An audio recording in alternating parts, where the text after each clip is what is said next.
Welcome, everybody, to Adrift in Aldhalor, our weekly actual play D&D show set in our homebrew world of Aradun. We have been, unfortunately, bi-weekly lately because of my illnesses, but I'm on the mend, though still coughing, so we should be back to our regular weekly appointments. But our music is brought to us via musicbed.com, where we license all our music, and we use Bardly to disperse it amongst ourselves and to you fine folks. And we occasionally use TabletopAudio and Syrinscape for Ambience. I'm going to bring in Shannon in now. There she is. That's me. Talk a little bit about our partners. Hello. I'm so glad you're feeling better, Sean. I hope that cough gets the fuck out of here real quick. You have water? I do. You have your water? Excellent.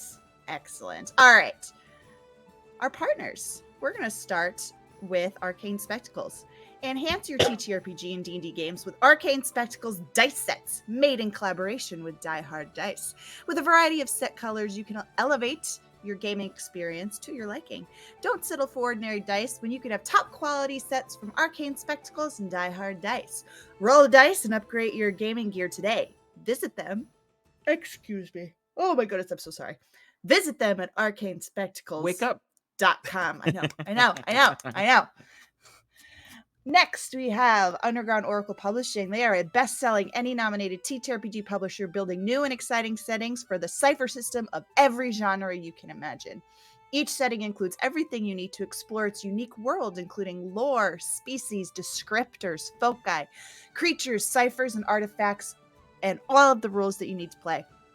For as little as $3, you can join their Patreon and help shape each of the worlds that they create. Next, we have Edward Yorke.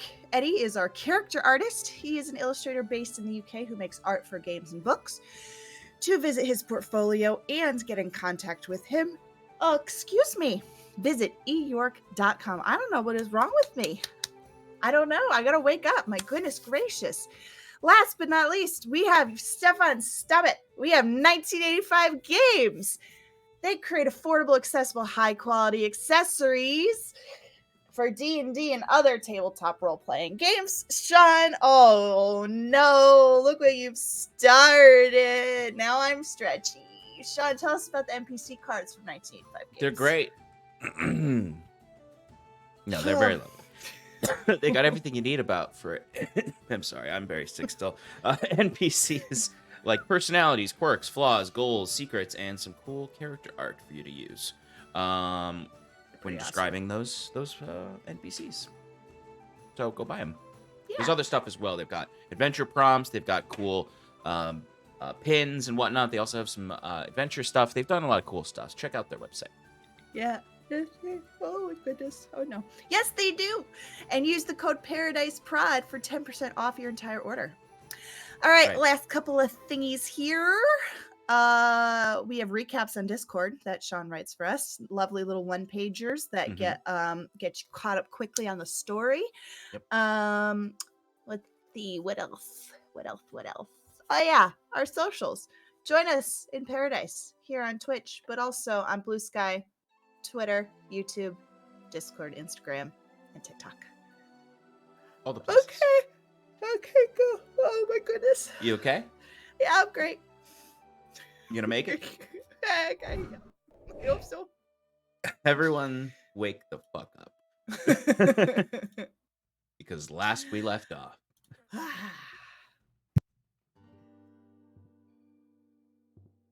I just realized I never updated that. Excellent. Last we left off, Iron and Mana completed their task within the silver mines of Stoney Heath, but perhaps at a cost. Septimus' desire to commune with the potential machina within the artifact conflicted with Fearn's desire to control the situation and keep his friends safe.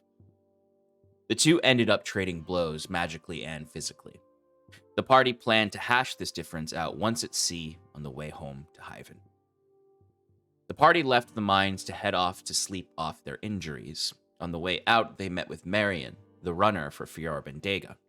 They told her that they had secured the artifact, defeated the cutters, and let the rogue Aradunai go. She requested the party not turn their quest into the mine foreman until Fiora had a chance to enter the mines on the following day to secure the artifact as per the party's agreement with her. They gave her their word, but had no intention of keeping said word. Fyrin retired to the ship, a little angry at his companions, while the rest of the party returned to the hero's scroll. Late into the evening, Jacquet worked on forging some particular documents with the insignia of a baker's guild, while Fyrin on the ship started to have strange dreams again, but this time was not overwhelmed with the desire to leave the ship. The following day, bright and early, the party met an unusual visitor.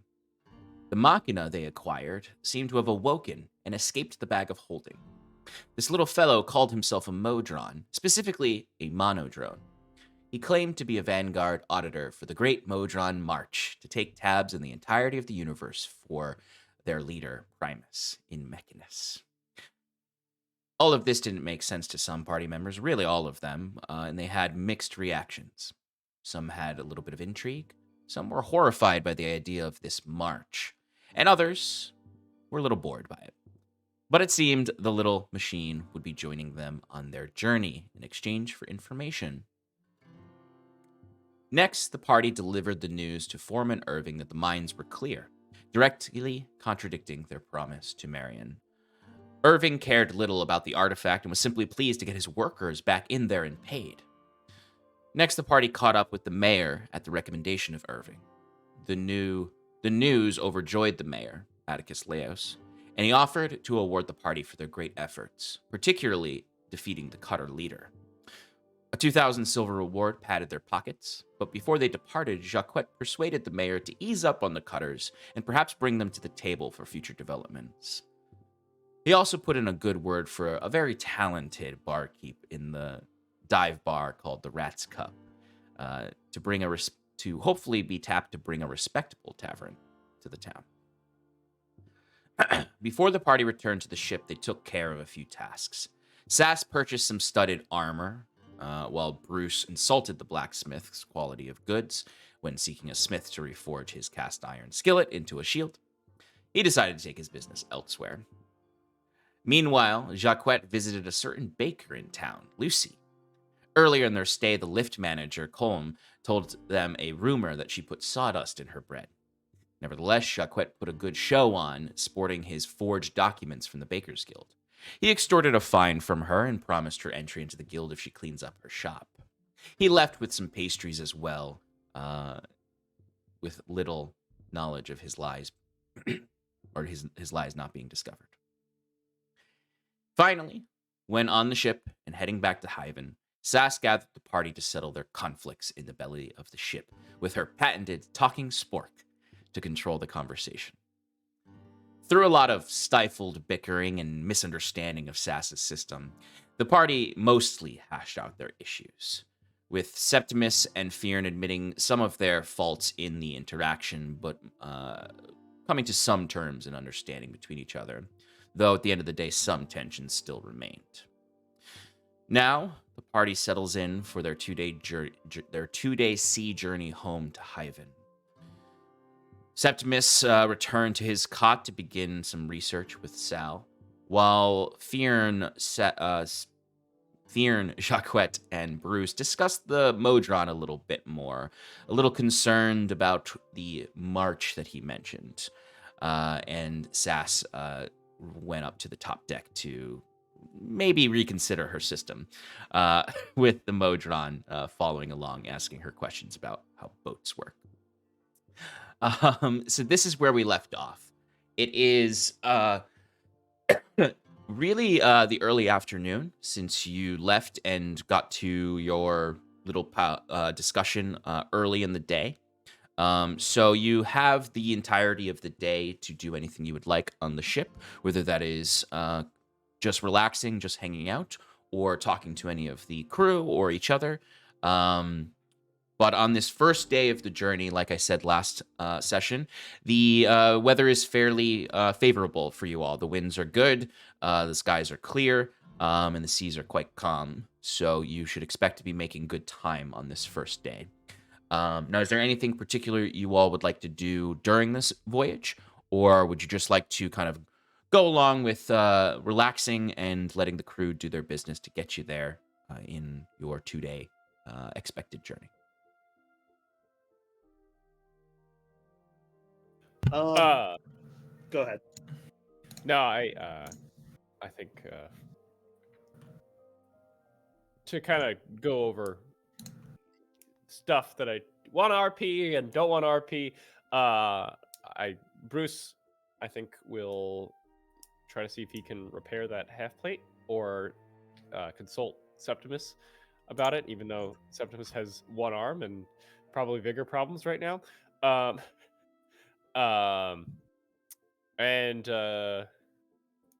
then I would like to have an aside with Jackie.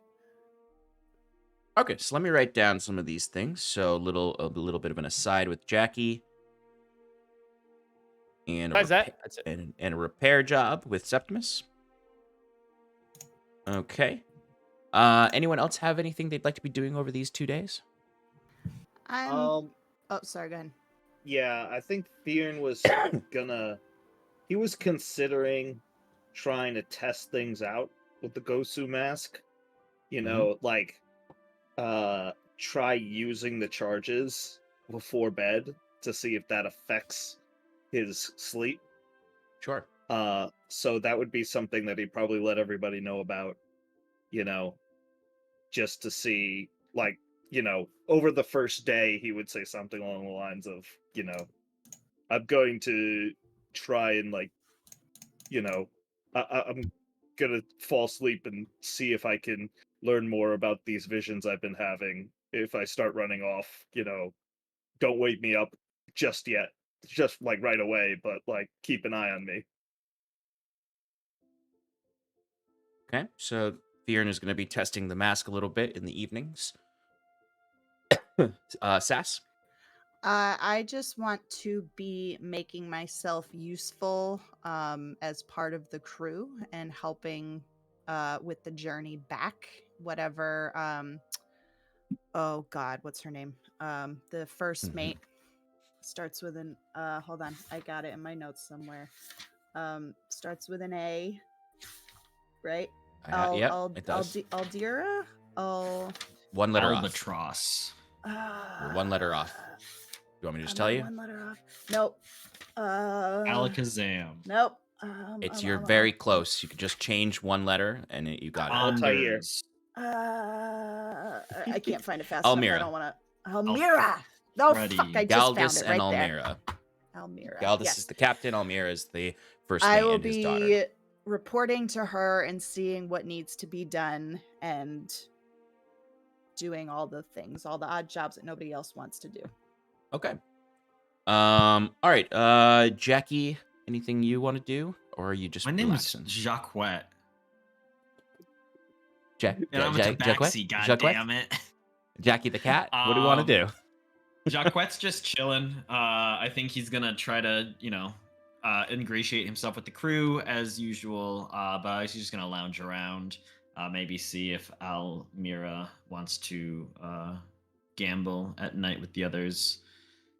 Maybe he'll procure a bottle of wine that he took when Bruce cracked open the thing. Oh, that's right. I forgot you guys did that. Okay.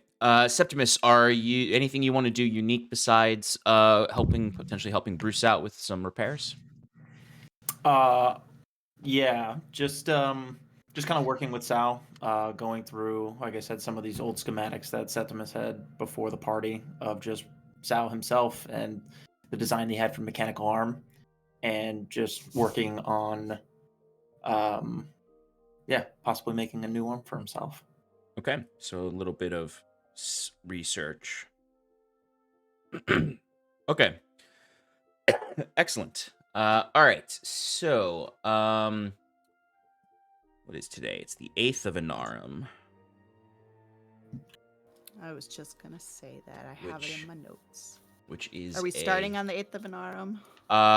Technically, no. Actually, no. Technically, no. Technically, we are starting on the 7th of Inarum, No. I believe. No. Nope, you're No, correct. You're correct. You're correct. Yeah. I had it don't highlighted in my don't notes. condescend to me. I have a lot of. Ooh. It I is don't know a. what day of the week it is, though. It is a Himelnir. Venstog. It's a It is a Venstog. what? It's a Vens. Dungstog. It's A Himmel. it's a Vensdog. A Himelnir. Anyway.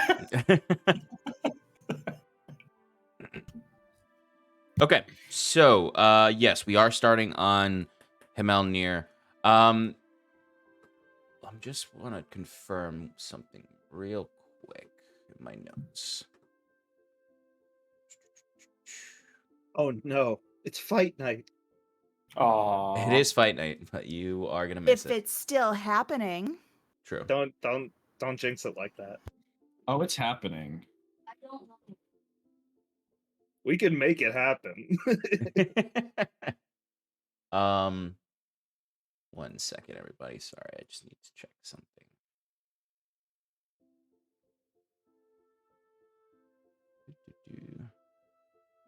Okay. So I believe, just for, I believe you all left Hyvin on, was it the 3rd of an arm that you all left Hyvin? That's what my notes have, but I just want to cross that with your notes. With my notes, yeah, the 3rd of Ilsavala. Yep. Wait, Yeah. no. Or was it the 2nd? Because I'm The a little 4th. mixed. The 4th? Okay. Yep. Because it would have been. I have the 4th as well. Okay. The 3rd is when we defeated the Dread Machina. So the Cool. next day we would have. Cool. So you left on the 4th. Yep, that makes sense because you did a full day of travel on the 4th. Okay, perfect. Just making sure. Okay, so 4th. Excellent. All right, so on this first day, you all would be spending the day while the crew is working, doing your own things. Sass, I'd like you to give me a check. Sure. Specifically, I'd like you to give me a what are your proficiencies when it comes to sailing? Do you have proficiency in ocean vehicles or navigator Yes. tools?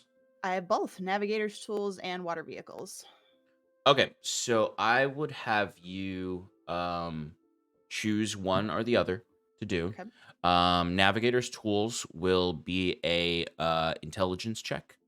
Okay. With your proficiency, and then vehicle check would be, I would say that would be more on along the lines of an athletics check, as sort of doing manual labor on the ship.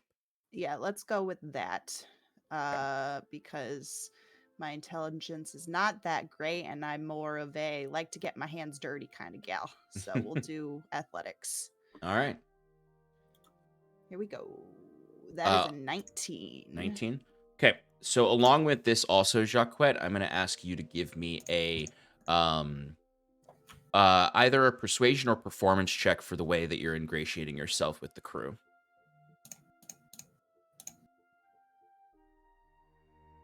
Persuasion. 20. 20. Okay. Okay, so with both of you in your own ways, Jacquette with kind of in the buddy, rubbing elbows and like getting excited for drinking wine and maybe some gambling in the evening, and Sass with you providing extra support to the crew. You have sort of raised the morale of the crew. They're in good shape. If any sort of conflicts come along on the ship, they may have additional additions to any rolls they might end up making if something were to happen to the ship, like there was a big Use storm my or something. You can use my spork system too. Probably not while they're working, while you're doing manual labor with them. Think Take if you're the like fucking pulling up spork. the sails, Work it moving the out. rigging. They're like, we don't want to talk. We just say a command and you do a thing. And then we sing a song. To ensure that we stay on target to get there for the next evening, Jacquette will practice some of his new material with the sailors. Being like, if we make it in time, you can all come see my show. In fact, I'm thinking of doing this one line where I talk about, the bone rattler and how they're a bunch of pieces of shit, huh? Don't you think that's funny? But then he actually says something that's funny and clever that I don't have the brain power to improv at this moment. No problem. Understandable. So the crew though is definitely absolutely like enjoying the sort of entertainment of Jacquette and the like slightly less work they have to do because Sass is pitching in. So essentially they have an additional point in their morale for any checks that may have to be made ultimately. All right, so that's sort of what you two are spending your day doing. Septimus and Bruce, I imagine you two would be spending the afternoon working on the half plate and what you can do there. If he asked me to use or fix his half plate, would I be able to cast Channel Divinity to repair it? With your Forge Cleric Channel Divinity? Yeah. And what is the description of that Channel Divinity again? I will tell you.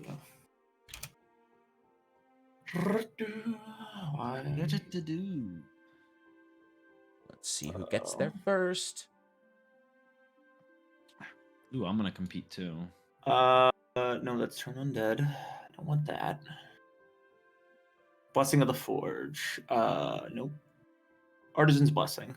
You can use your Channel Divinity to conduct an hour-long ritual that crafts a non-magical item that must include some metal or a simple or martial weapon, a suit of armor, 10 pieces of ammunition, a set of tools, or another metal object.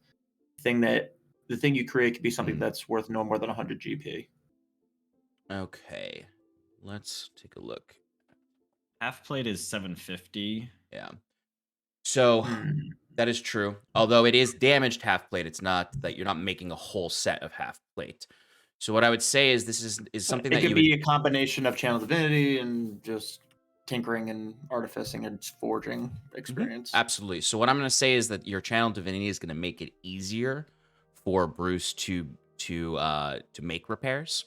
And Bruce, you can use a tool check to work on it, and you'll have advantage and a lower DC with the addition of the Channel Divinity. And essentially, if you don't pass it on this day, Septimus can do another Channel Divinity the next day, and you'll get an easier check, and you'll eventually get there. It's just a matter of how much time you need to use on it.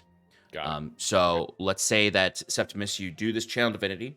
What does it look like when you start to manipulate the broken armor? I'd say sort of the mechanical arm from him. He lays out his hand, but the mechanical arm, you see kind of a light that is similar to what's inside of Sal, kind of emit, and it's just honing over the metal and kind of just, I guess, scanning over it to, sense in Septimus's mind whatever Machina spirit is in it, because he just thinks any tool has, even if it's like a simple piece of metal, it'll have a small being that resides. And then the hue of the metal starts to change a bit to the color that is in the arm. I love it. And I'll say that this is like the hour that you're doing this is the same time, like is in addition to Bruce's tool checks that he's doing to affect the armor as well. No, it's a little shorter. I need to resize it. I got a little body, not that big. Okay. All right, so Bruce, if you would like to give me a Smithy check. yeah, let's say smithing tools check.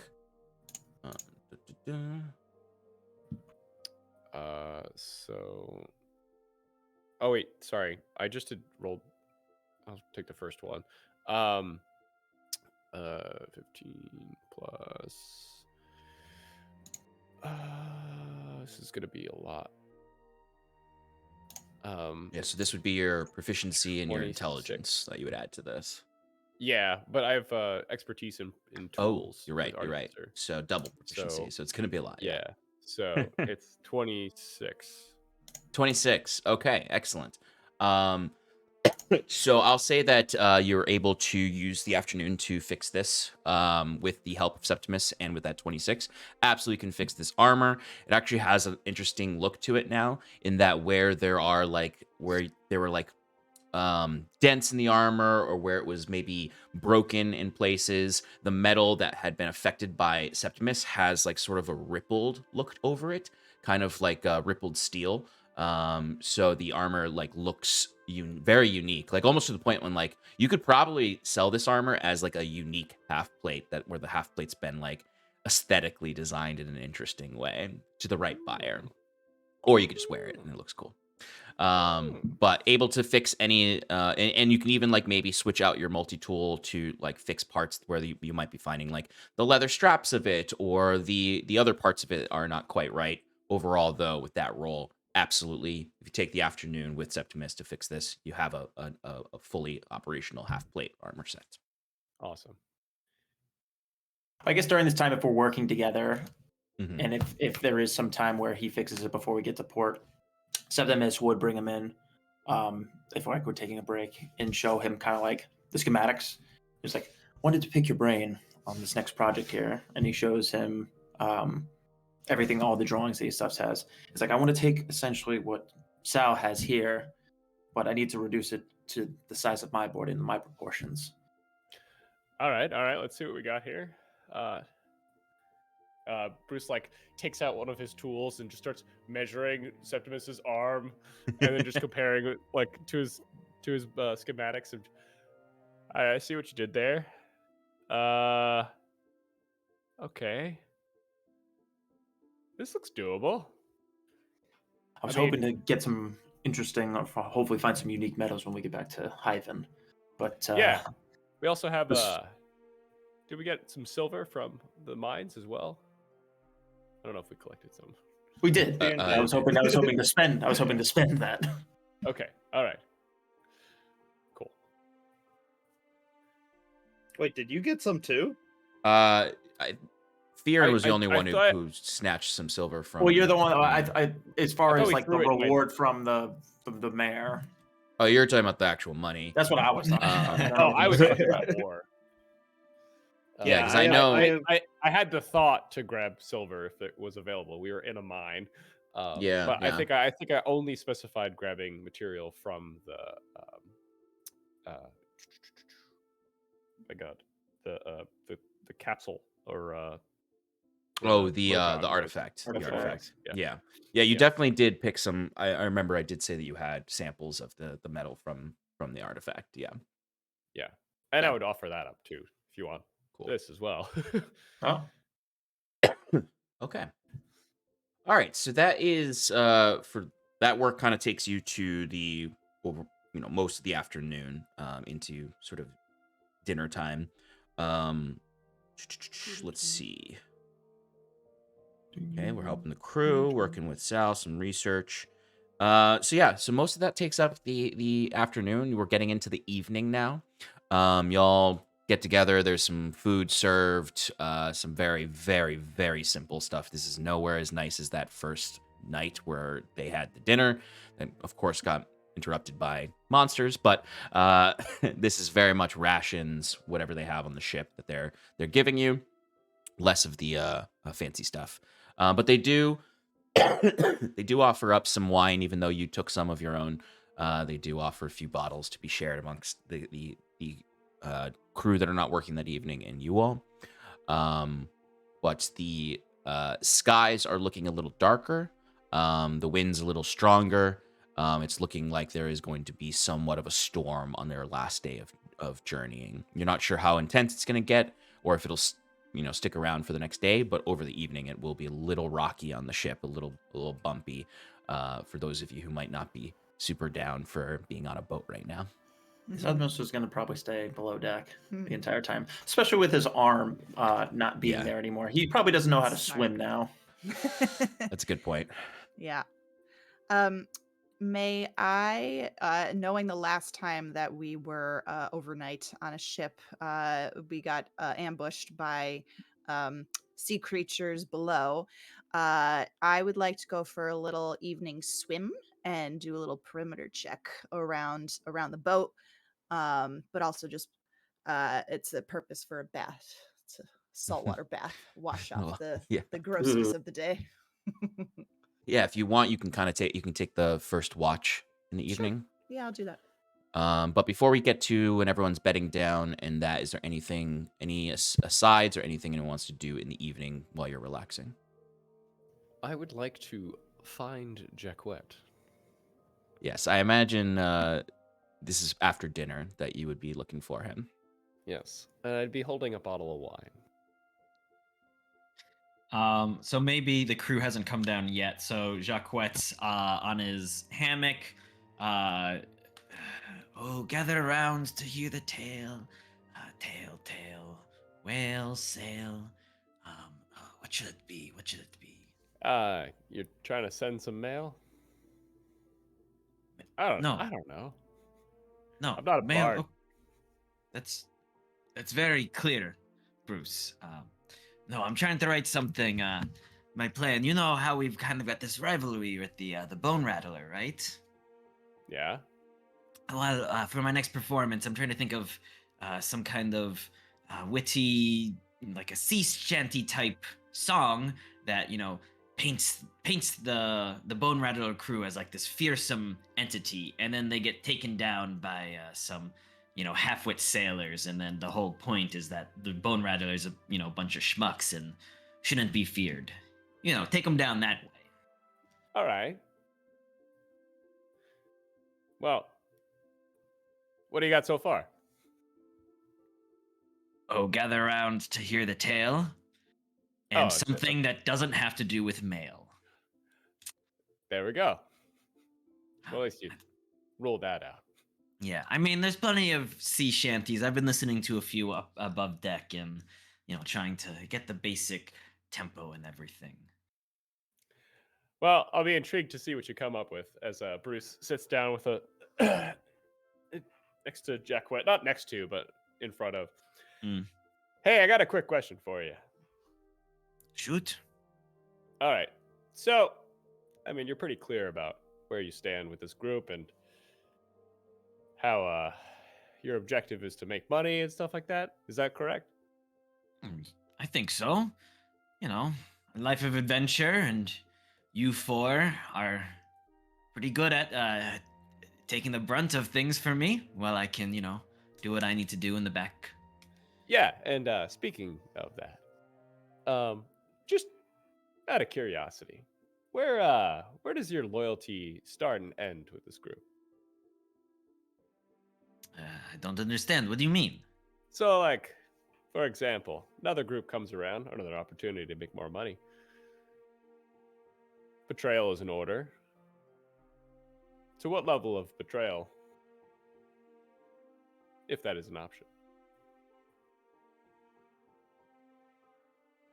And at this, Jacquette puts down his charcoal, I guess, whatever, quill, and parchment, and kind of swings around to face Bruce fully, to show that he is giving him his full attention as he goes, my sweet Bruce, question me? You're a businessman at heart. I don't know if businessman is the proper word for it. You're out for money. Yes. Coin is the one thing that'll never let you down. Unlike some people here, he says, looking around. If Stasky is around, he'll just glare at her. If she's not, he'll just glare at her bunk. But he goes, yes, to answer your question, betrayal, that's not how Jacquette Touchard operates, okay? If there is a way to make more silver, I would try to do it with all your best intentions in mind. Would you? And I'm gonna insight check that. Hell yeah. I'm gonna say it's a 20. I'm not even gonna roll his deception. Not even gonna roll. Yeah. Oh, damn it. What'd you get? Not a 20. So I Got would 14. say, and feel free to embellish this, Jacquette, but it's just a mercurial mess to try to read Jacquette in this way. Like, like it's almost like there's a twinge in you, Bruce, where you're like, I kind of want to just believe him and walk away, but you're not sure. All right. All right. I just wanted to kind of confirm. Look, Bruce. We've got a good thing going here. And as of yet, I have never had as good a thing going as I have had here. So, the likelihood of something better coming along, I think, is pretty low. And All right. I'll be honest, I kind of like some of you a little, maybe. That topic. Have you had other friends? And I'm not talking about like tools or business partners. No, like legitimate friends. Friends. Any lovers? Please, Bruce. We haven't What? even opened the wine yet. And at that, Jacquette takes the bottle. If it's not open, pops the cork, and takes a swig and passes it back. And he goes, I've had plenty of friends in my time. But... Insight check.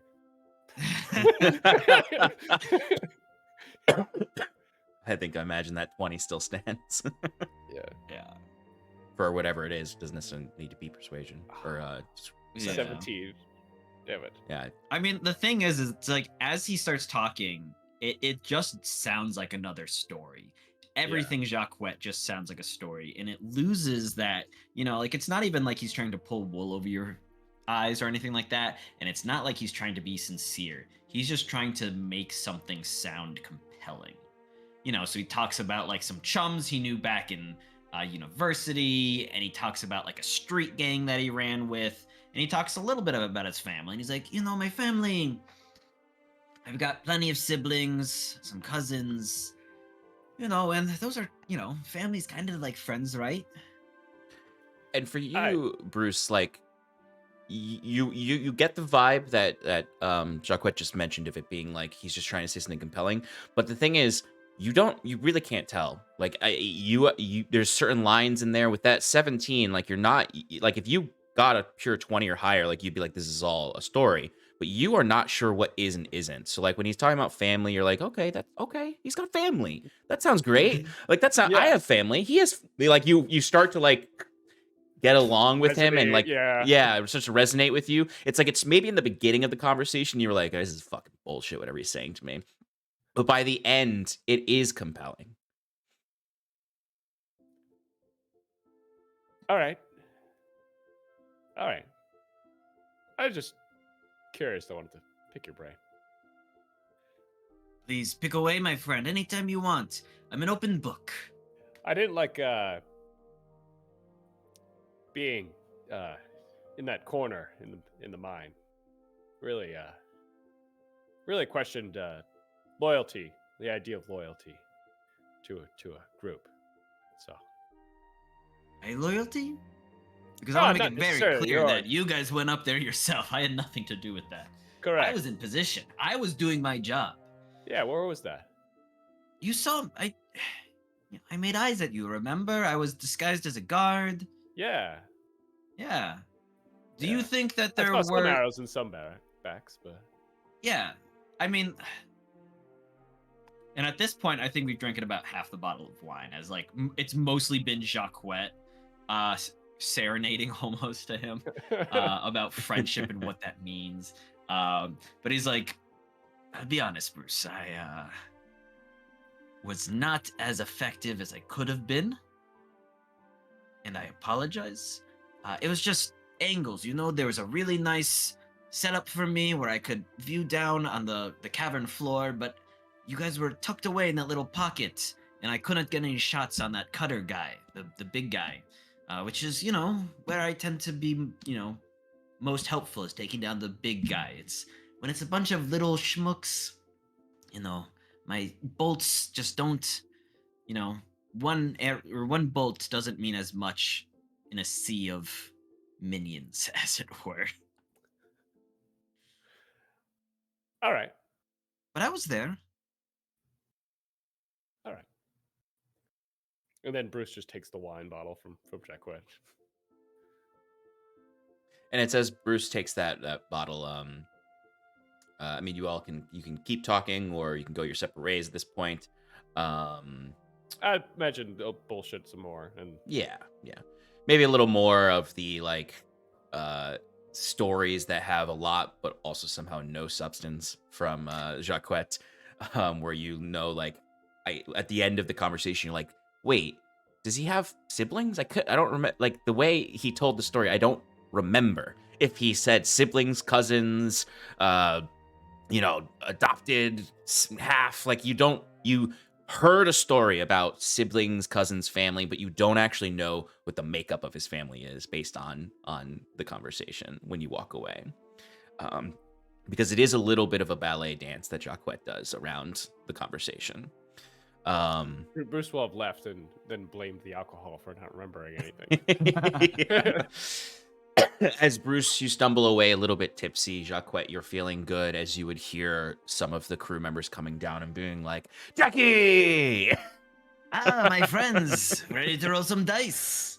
But it's like, as they come down, like, you've already had a little bit to drink. You can tell they may have been sneaking a few sips while on the end of their job off of maybe a flask one of them smuggled onto the ship.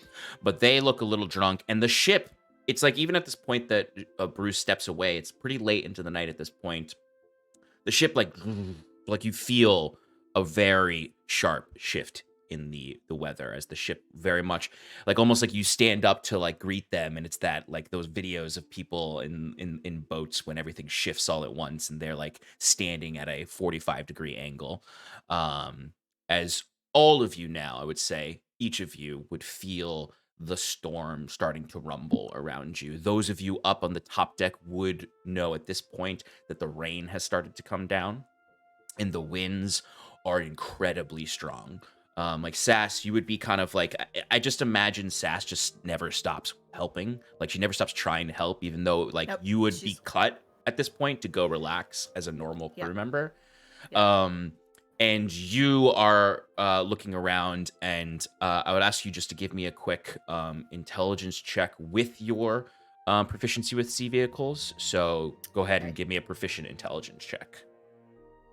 All right. So this is very nice. It's a natural 20 minus 1 plus 3, so it's actually a plus 2. 22. So 21. You said natural 20, I thought. I did, but Minus 1 plus 3 is, you're right. is, yeah. No, I'm right. It's 22. Plus 3 minus 1 for nat 20. Yes, you're right. Yes, yeah. You're right. 22. Don't undersell yourself. But with that nat 20 and with it being a 22, like, this is gonna be a rough night. Like, this is a really, really tough storm that you, like, some of the crew that may have gone off to go gamble with Jacquet might get pulled out to help. This is where that morale boost you gave earlier is going to be very helpful, because the crew are going to need to keep the ship afloat, essentially. Yeah, throughout and I the will night. do anything I need to do as well, like tie off rigging or anything like that to make it more stable. I'll climb up and tie sails or whatever I need to do to help navigate the storm. And I would say for let's see. Fearn, at this point, it's post-dinner. Storm's getting pretty rattling. I know that you were planning on it around this evening time to be testing with the mask. What would you like to do at this point? And you could even have done a little bit of testing with the mask before this all started to hit, because there was an hour or two after dinner where there wasn't a storm. I imagine before the storm, Fjern had used the mask itself and exhausted all of the charges in it Charges. for the day, Mhm. to basically just cast like the halting presence on a target, which is like an inanimate object or something. Mhm. So, it wouldn't really affect anyone on the ship, but it might just like give off like an aura of, frightening presence, you know, something that, can just kind of be sensed by staring at me, sort of thing. Yeah, I Uh, imagine like you're doing. Would you be doing this on like the top deck or below deck or the yeah, bottom in the hall? I would probably do it in the top deck, but I Mhm. would do it in the back of the ship, Yeah. like where there's less people working. hmm Yeah, absolutely.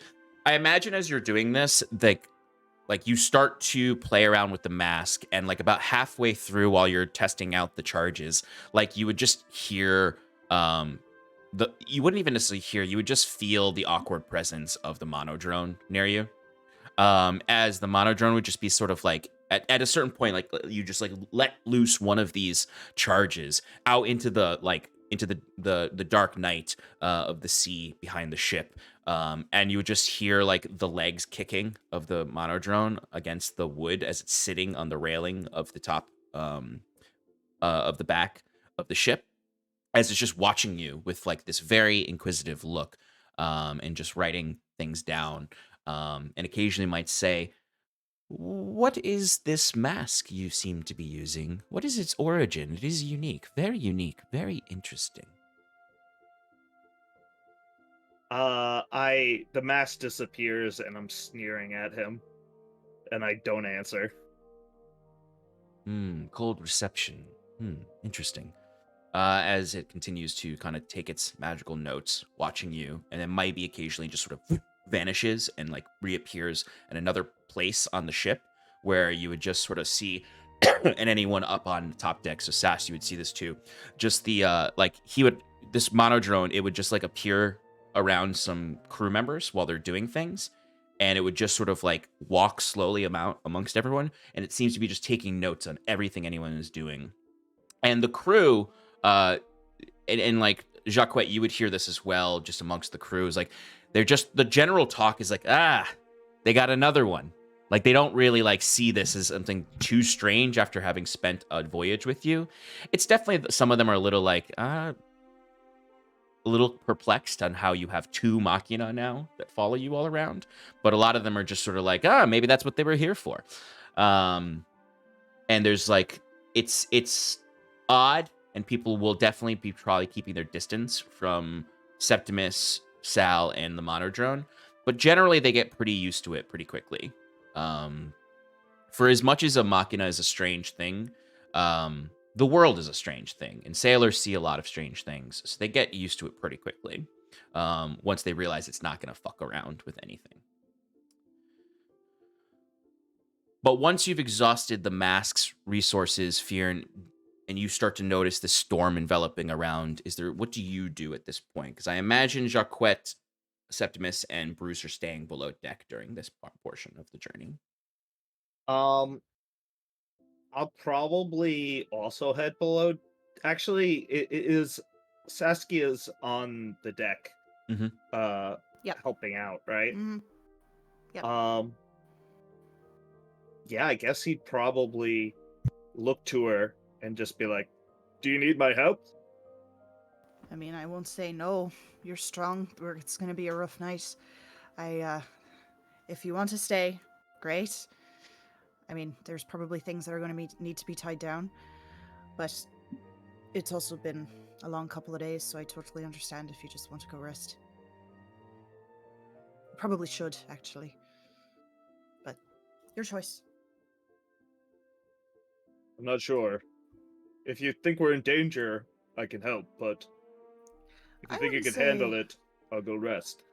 We're not there yet, but I can let you know. I can come get you. Very well. I head downstairs. Nice. Okay.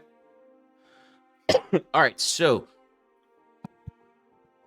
the lot of you, for the most part, are holding up in the belly of the ship while this is going about. Jacquette, you may be doing the gambling is like at a certain point, some of the crew members are very averse to dice rolling as the ship is shifting around, and they would like to switch. Most of them want to play cards tonight. Jacquet has his deck of marked cards. It's fine. You've got something for everything. Oh yeah. There's just one. There's like one crew member who's like, "Let's play dragon chess." Jacquet spits in his face and says, "You're an idiot." He doesn't actually. No, but the crew is looking a little nervous though while they are gambling with you. They understand what's going on. They are maybe a little more hesitant to drink than they are normally. Septimus and Bruce, you might be kind of like really holding down where your hammocks are, unless there's something specific you'd like to be doing during this storm. Yeah, if the boat's really creaking, Septimus actually is probably going to be having like a little bit more of a rough time, especially with the fear of his arm not being there, where he's like he can't even like defend himself or protect himself swimming. So he'll kind of just probably be in his cot. He's not going to be sleeping, even in like the dead of the night where everybody will be sleeping. I would imagine Septimus is still kind of like he can't fall asleep. Absolutely. I'm going to probably be exhausted tomorrow. Is Bruce wearing his new armor? No. Bruce is probably not wearing his new armor. It's probably underneath his hammock. Yeah. Bruce, what would you be doing during this time? Bruce would probably just be in the hammock, kind of freaking out, but also kind of enjoying it a little bit. Like, it's kind of a wild, like, he can't really see much of anything without his bird, and he's just going to be, like, swinging back and forth, and I imagine... Yeah, that's pretty much it. Hey, like, I was thinking about initially, Bruce was thinking about triggering his immovable rod, but that would have just immediately pierced through the boat. Yeah, that is true. It would just like clothesline somebody. That is true. Actually, it would 100% just rip through the hull. Yeah, or just act as like a really shitty anchor that would like try and kill people. I don't know. Right. Like for a second, the ship is slowing down as it's in the back, hits the back of it. It depends if like I point it like pointed or just yeah. You know. It would do some damage, I think, either way. Yeah. For those of you below deck, kind of holding up, which is pretty much everyone but Sass, unless she calls down for fearing to help. It's rough. The ship is turning and shaking, creaking, absolutely, and it's wet. The ceiling is leaking from the rain above in certain spots. Every now and then, some water gets splashed in through the windows. It is as uncomfortable as the ship can be for anyone on board right now. As it's true. It is going to be rough to sleep for even those who are not scared tonight. But for those of you above deck, Sass, working through this, it is... I don't know how Sass is feeling right now. You can tell, Sass, that the sailors they're focused, but they're scared. Because it is truly a really dangerous storm. Yeah, and I'm scared too, but I'm not letting it get in the way of making sure the ship stays safe, so I kind of just like... taking the fear and shoving it in a box and locking that box away for later. Yeah. I still do want to do a perimeter check off the boat. So you'll definitely need to like. I was gonna say. Yeah, go ahead. I was gonna take a rope and tie it around my waist before I go in. Just to it'll be quick. So the thing is, Sass, is you'll need to be very careful here. Because the thing is, you don't want to accidentally keel haul yourself.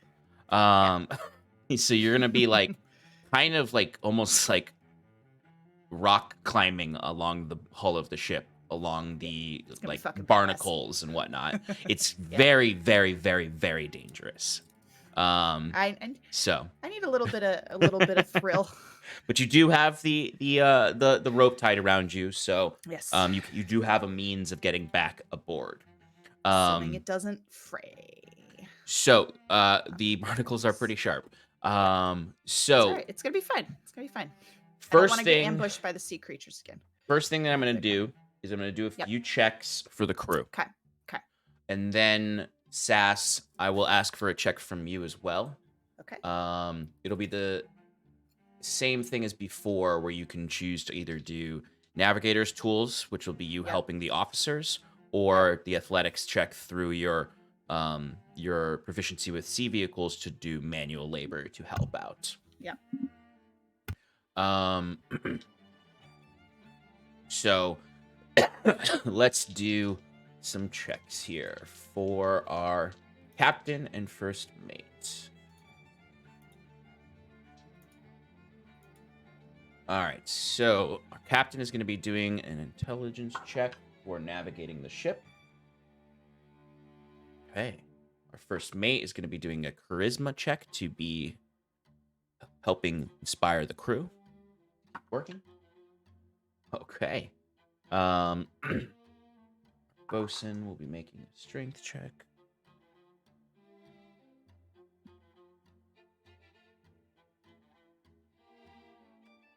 And then master.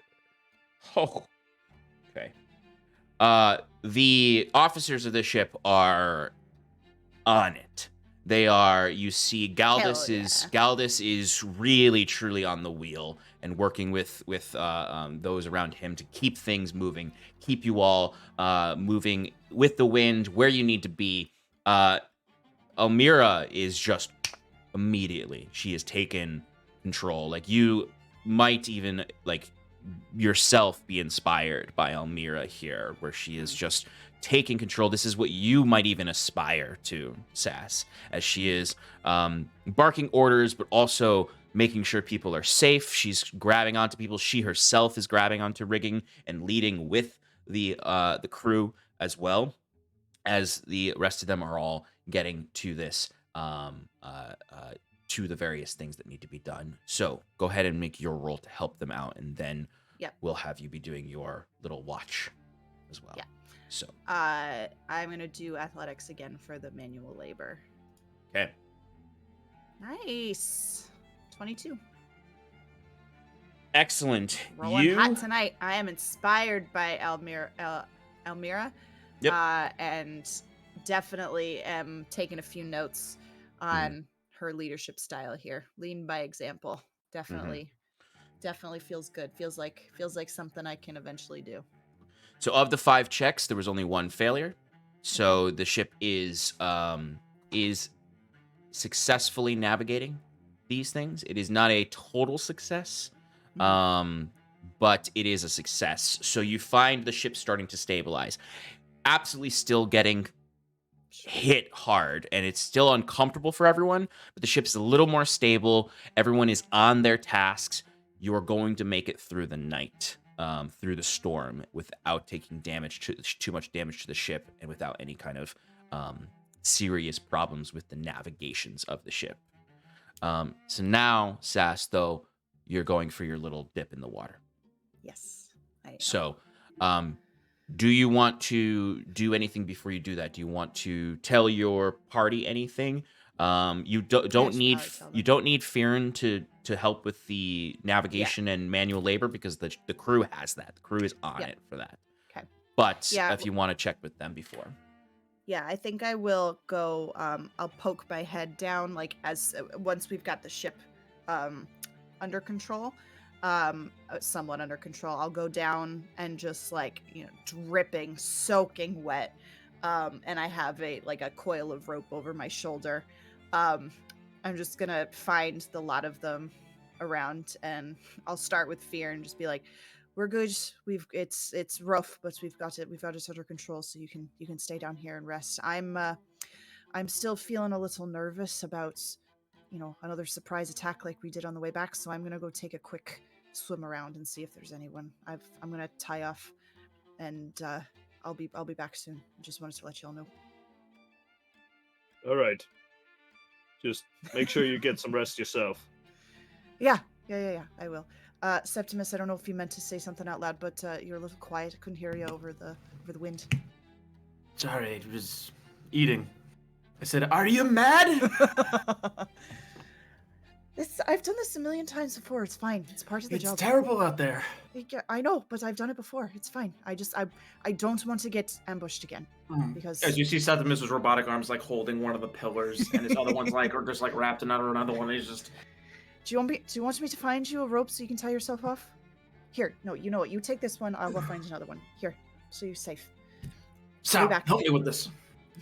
Sal immediately starts tying Septimus to one of the posts, and as Not just so like tight, like just to secure me. You don't have to. as he just starts to It's like all slightly around loosen his it. torso. Yeah, as you see like a bunch of water just splashes in through one of the opening windows, as Sal would like sort of quickly close the window, lock it off, and the three of you are all just sort of like there, like I imagine, holding on to spaces. As Sass does somewhat look like a mad woman as she came down here soaked from head to toe with a big, heavy rope, being like, "I'm going in."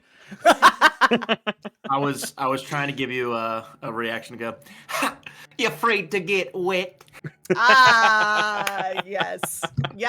Oh, damn it. I'm sorry I didn't pick up on that. Yeah, I love it.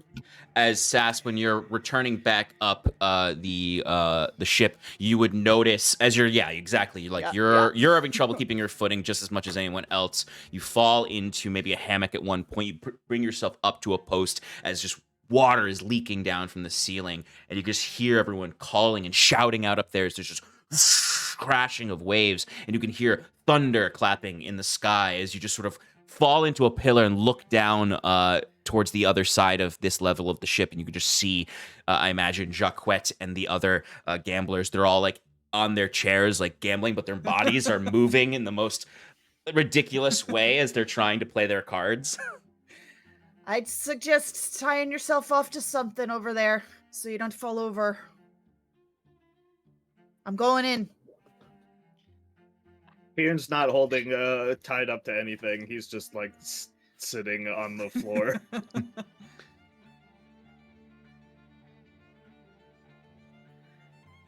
Okay. All right. So, tying yourself off. Yep. And jumping in. Jumping in. It's cool. I imagine like, I have a real cool image in my mind here as I climb up onto the like I'm holding onto the rigging and standing like on the railing and looking down into, I'm sure I don't even know if I can see the water at this point, but I would like to do a perfectly executed swan dive as a lightning flashes. I'll allow it. I will say though, when you get up onto this and you're looking out, like it's the situation where you're looking at water, and you can't tell if you're looking at waves or you're looking at it's just this churning abyss with frothing up all over the place, splashing up around you. It feels so much closer than when you're just in a calm sea jumping down, because you are traversing up and down hills of water, essentially, as it's just as the ship goes down, water splashes up. Yeah, I'll try and ride the momentum and like go in as we're like falling down one of the waves. Okay. Okay, so as you jump into the water, due to your swimming speed, you are able to handle the currents a little bit better than a typical person would. I will ask you to give me an athletics check for swimming in this water. You got it. That is going to be an 18. Dice are on fire tonight. Good stuff. Okay, so that is enough to keep yourself moving with the currents and keeping control over your movement. Now that you have found yourself somewhat situated, and you're not just getting beat up against the side of the ship, give me a perception check if you're looking for possible threats. Yes. Nice. 22. It's my magic number tonight. 22. Okay. You as you're watching under the water and sort of, I imagine, holding onto the rope and keeping yourself sort of where you need to be to look around, you do spot, and these creatures seem to be having trouble themselves. Like maybe they're in over their heads as well. That you do see two smaller Sahaugin who are clasping to the bottom of the ship right now, like holding on themselves as the ship is moving through this storm. They have not, well, I guess, they seem distracted, like they haven't noticed you. Okay. They are not as big as the ones you fought in the cave.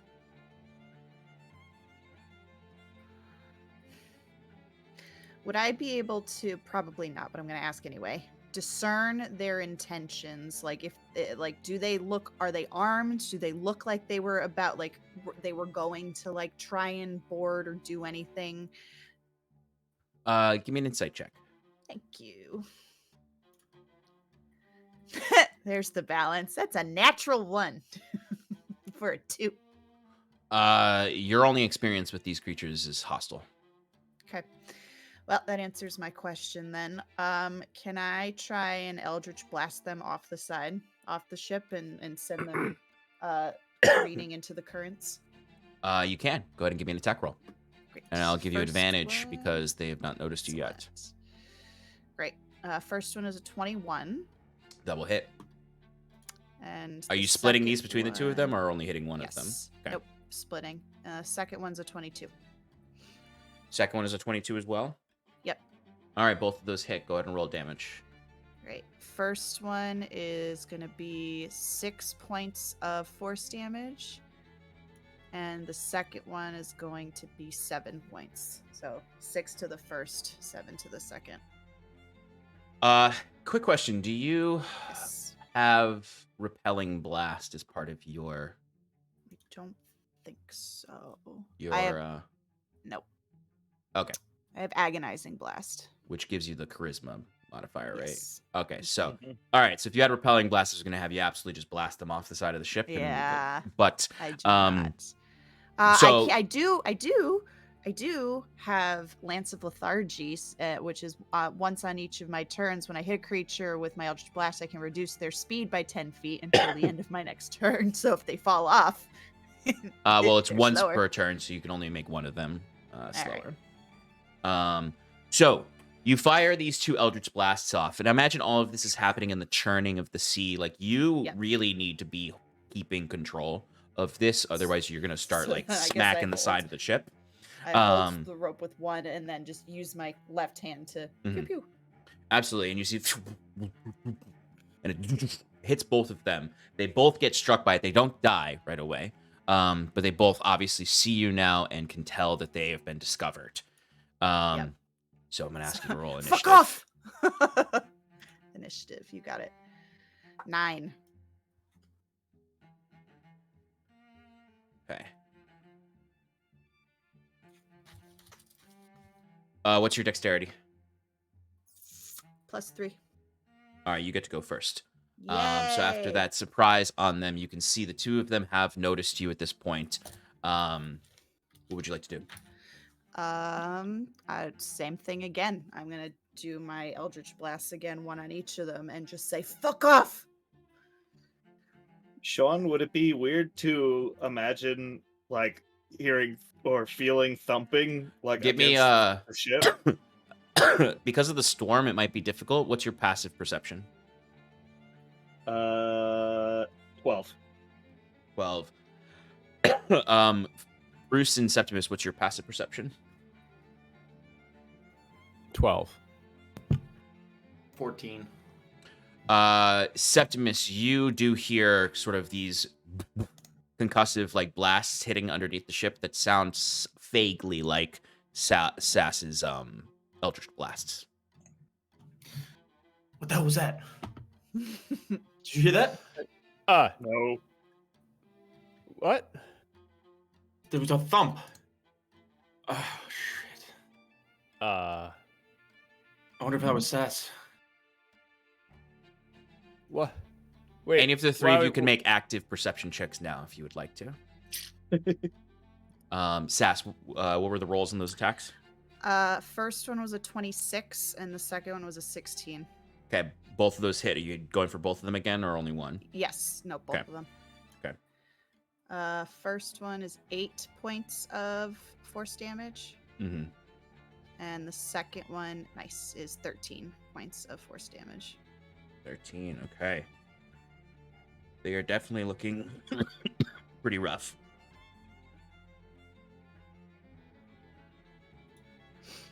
Eighteen on perception. 18 on perception. Can I bonus action my tentacle? Sure. Would you like to hit the one closer to you or further away? Which one looks more damaged? Further away. I'll do that one. Tentacle. And that is going to be. Why is that? Oh, that's because it's here. Okay. Nice. Dirty 20. Dirty 20? Yep. That hits. And that is 10 points of cold damage. Okay, how do you want to kill the one furthest from you? Excellent. I just the tentacle will kind of like erupt from the bottom of the ship and just smack it across the face and off. Yeah, absolutely. The body goes limp, flying into the dark abyss of the ocean. We had an 18. Septimus and Bruce, did you do perception checks as well? 6. Bruce, actually, if you want to, do you have your goggles on? Yeah. Yeah, Bruce has got his goggles on. Okay. So, Bruce, with your goggles on, now that you're kind of like thinking about this, you can try to like get low to the ground and see if you can see outside of the ship. Yeah, sure. I'll hop off the hammock and Okay. observe that manner. Okay. And Septimus, what was your perception check? It was a 21. Okay, so Bruce, when you get low to the ground, you get it's very much so on the edge of your vision, but you do see something is latched to the bottom of the ship. You wouldn't have noticed it otherwise because it would have blended in with like the just like the visuals of it would have blended in with just sort of the barnacles in the bottom of the ship. But now that you're kind of looking for something that is alive there, you would notice the Sahaugin is attached to the bottom of the ship. You would actually also notice there's another one attached to the bottom of the ship that is that is a third one in addition to the one that just got knocked off. Septimus and Fearn would both be able to absolutely hear that second whoop, now that you're listening for it, of Sass's Eldritch Blast. She is 100% fighting something underneath here. Immediately, Bruce looks at Septimus and Fearn, and there's something attached to the bottom of the ship. I think that's where the noises might be coming from. Got it. I run upstairs. Bruce just looks over at Septimus like, I don't know what to do. I was like, I'm not. I'm used. There's nothing I can do. I hope she's all right. Tell Jaquette. Go get tell Jaquette. All right, I'll go tell Jaquette. All right. Great kings, you all owe me a 20 silver each. I'd like you all to roll into the initiative now. Before they go on Sass.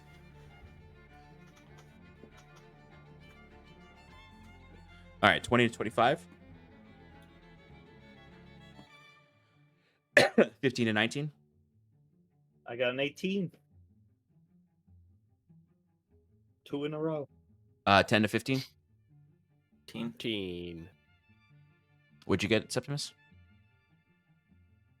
14. And then you got a 15, Bruce? I got a 13. Okay. Minus 2. All right, and what'd you get, Chuckwet? 7. Okay. That actually fits with where you are in this narrative. Okay. So, Sass. Yep. You've just fired off these attacks, and you see one of them has gone flying off the back of the ship. The other one immediately turns and looks towards you. And it's as it's looking towards you that you see a third one start to claw its way, pulling itself towards that one. This third one, though, looks a little different from the others.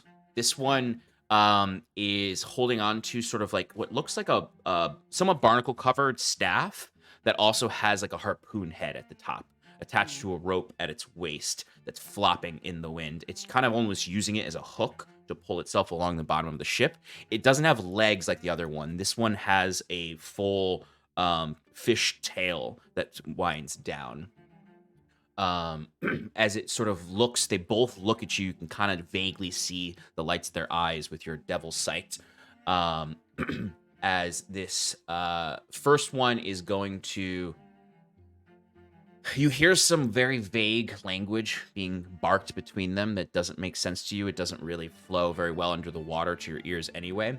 But It's not deep speech, is it? it's not. But this one starts to climb towards you, and it's holding on to the bottom of the ship, and it pulls itself and launches towards you to grab at you. Fabulous. So go ahead and give me a athletics or acrobatics check as it tries to grapple you. Acrobatics, babe. Oh, 13. Natural 20.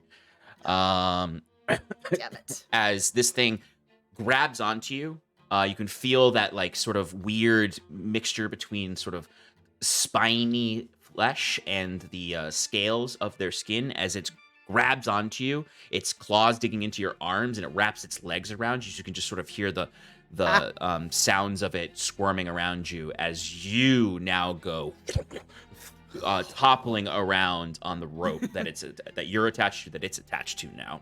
Yep. The other one is going to see that you've been grappled now and is actually going to like continue moving away. It thinks that's like that chick's dealt with. As it starts to climb itself over to the side of the ship to get up higher. All right, Jacquette, it's your turn, but you kind of are just in there playing poker. Don't really know what's going on. Do I get a bunch of silver? We'll determine that It's later. out here asking the real Okay. questions. The most important of the questions. All right, we can go up to Fearn now. So Fearn, you're running up to the top deck. Yeah.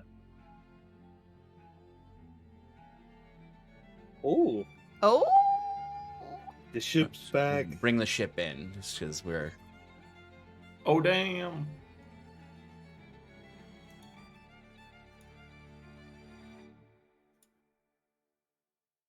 There we go. All right. So, Fearn, you are rushing up to the top deck. I'll say with your movement speed on your turn, you can get up to the top of the deck with that 30 feet.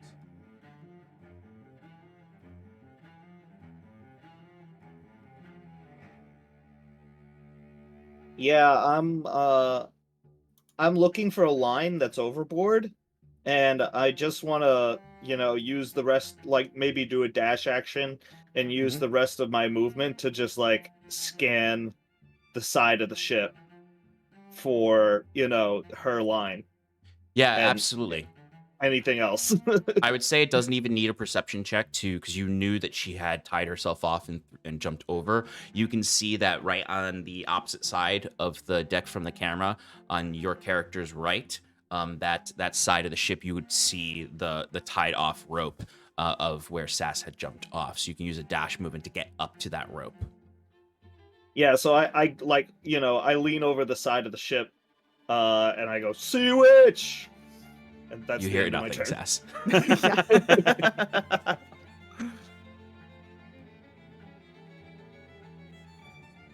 Okay, so Septimus, and you're up. Bruce, you're on deck. Then Sass. So Septimus, all you know is that Fearn has rushed up. You know Sass is doing something down there, and Bruce is going to get Jacquette. Is there anything you want to do on your turn?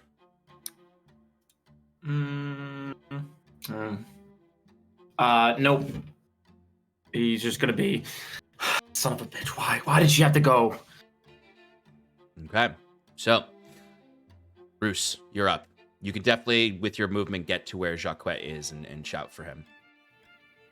Hey, Jacques. What do you want, Bruce? Saskia. Okay, there's something lashed to the bottom of the ship, and I think Saskia's in the water fighting it. I don't know what we can do, but What the fuck are we supposed to do? I can't. And he just gestures to. Is there like a porthole window? He just kind of gestures to the storm outside. I can't do anything about that. Me neither. I just.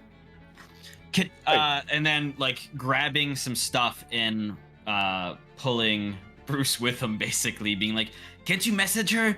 Tell her to surface. We can take care of them from the deck." As he's gonna continue running. I think they're attached to the bottom of the ship. I don't know.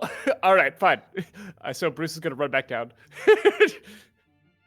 and try to see if he can, like, point to the ground. Saskia.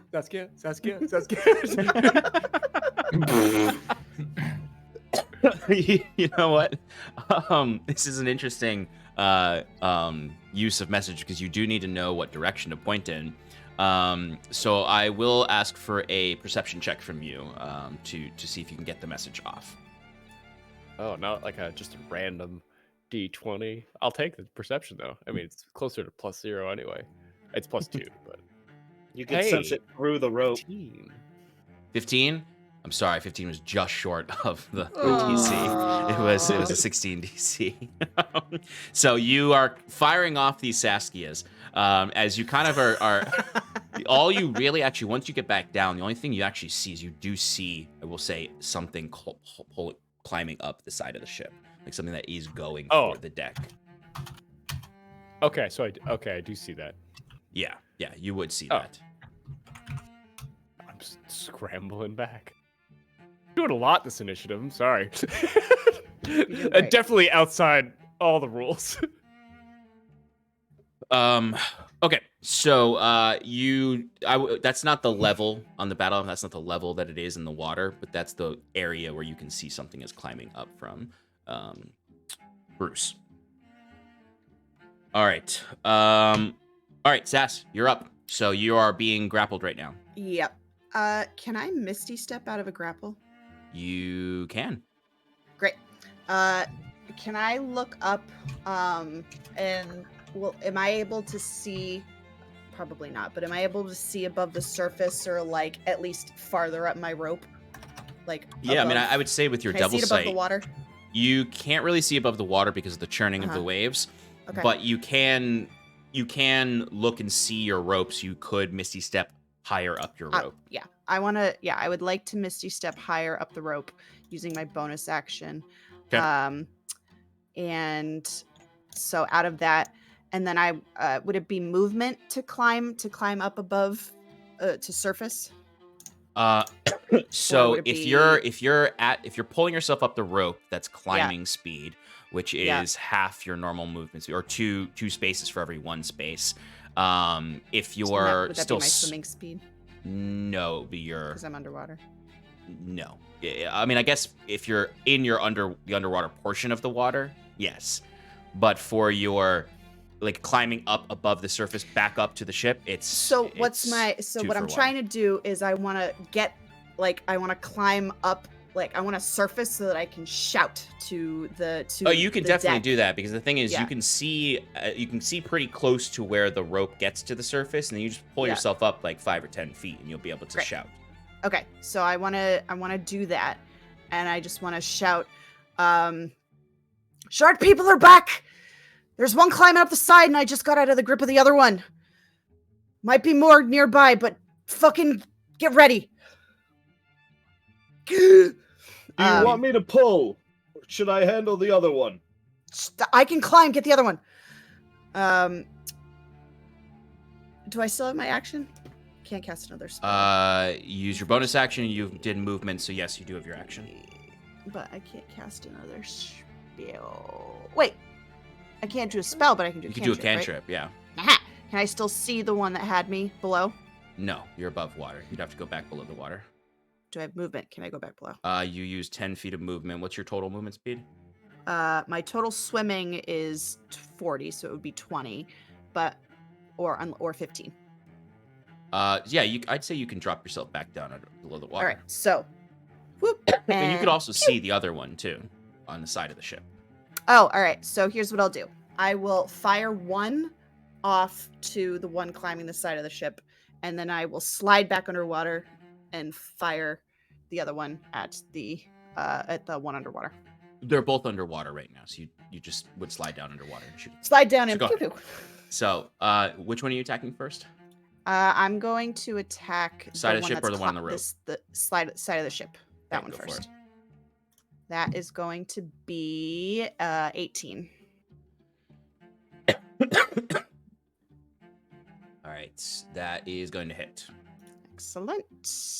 That is going to be 10 points of force damage to that one. Okay.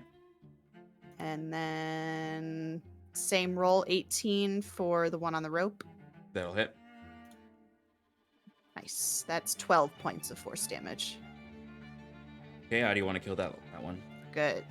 Awesome. I would like my Eldritch Blast to get it right in the face. And I want it, as it gets it in the face, to let go and be taken away by the waves. Easy. So, Fearin, you immediately notice, Sea Witch come up, and then she sort of like slides down the rope back under the water, lets the current take her a little bit, and you can see flashes of light underneath the churning waves of her Eldritch Blast. So you see one fire in one direction and one in the other direction. And as you see one fire in one direction, you can see kind of the light. You can see the silhouette of the Sahaugin just like let go of the rope and go flying back. Oh, nice. Okay. Anything else, Sass? That's all my stuff, so that's it. All right. Or maybe I'll really quick just call into the ocean to my patron. If you can control the weather in any shape or form, now would be a great time to lessen it. Thanks. That's it. What a silly request. Okay. Sass, I need you to give me a dexterity saving throw. You got it.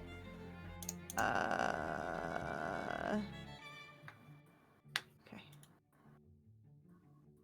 That is a 12. That is a fail. Damn it. So, Fearin, as you're looking under the water, you see Sass's lights. And then suddenly you see something holding on to the side of the ship, just beneath the water. Right. And you see they are holding out something like a staff, and you can see something sort of charging at the tip of the staff as just sort of this arc shoots out towards Sass as a lightning bolt fires off from this staff to Sass, as you are going to take some damage. Okay. I got a buff. I took the tough feat, so hopefully it's not a lot.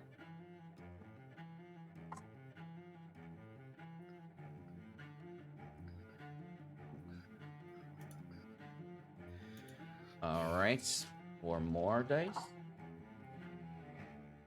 Did you say 4 more dice? Yeah. Okay. You're gonna take 30 points of lightning damage Okay.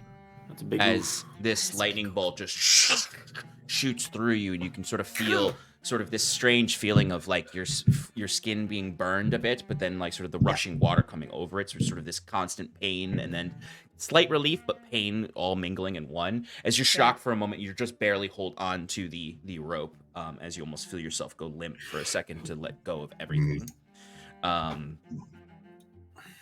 Jacques, you're up.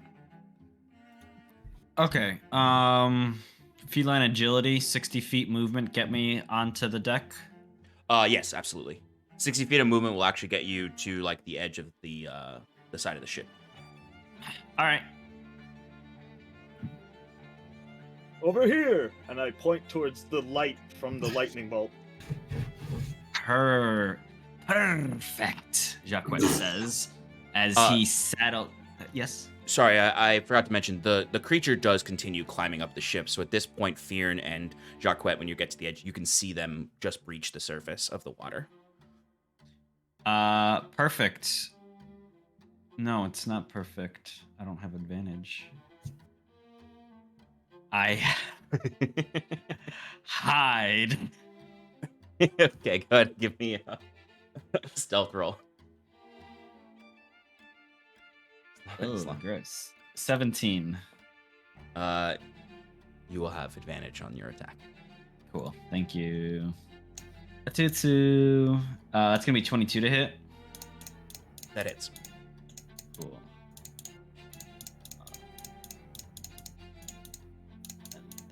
Sneak attack. 22 points of piercing damage. Hell yeah.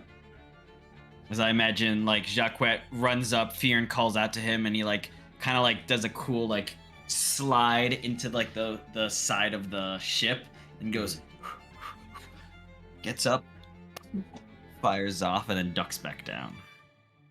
Absolutely. And ends his turn. And it's interesting because as this thing is climbing, like the ship is rocking up and down. You can see the waves kind of come up and cover it for a second, and you might even like waves come down, fire off at it and hit it as it's exposed. As you hear this really horrifying screech come from this creature now that you've hit it and it's above water, just sort of this as it just starts climbing faster up the side of the ship. Aesthetically, not mechanically. Of course.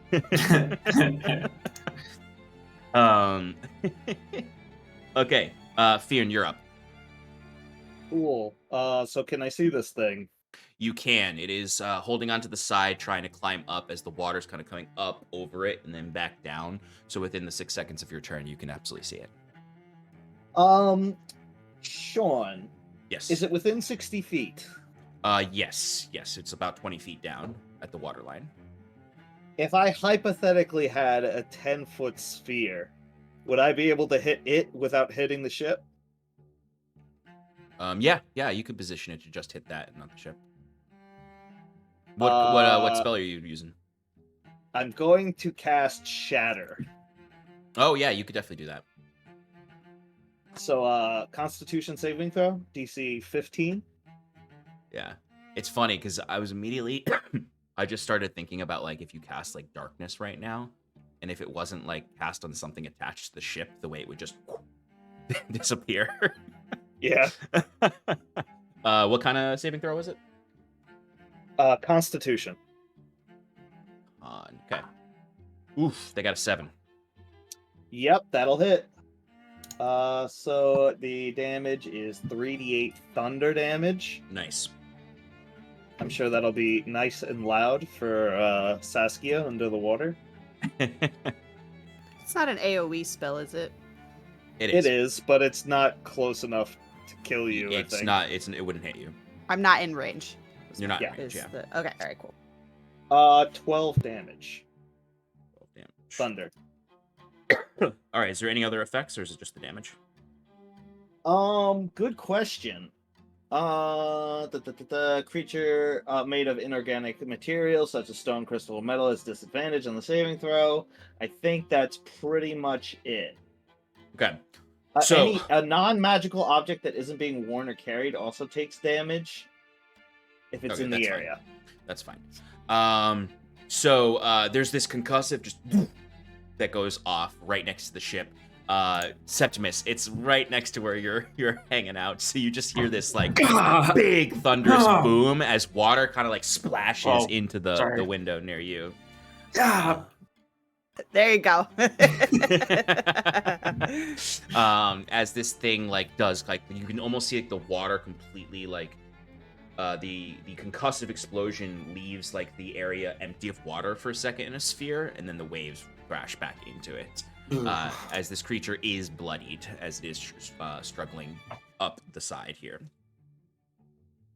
All right, anything else, Fearn? That's a good question. I think I'm just gonna take my sword out, and I'm going to.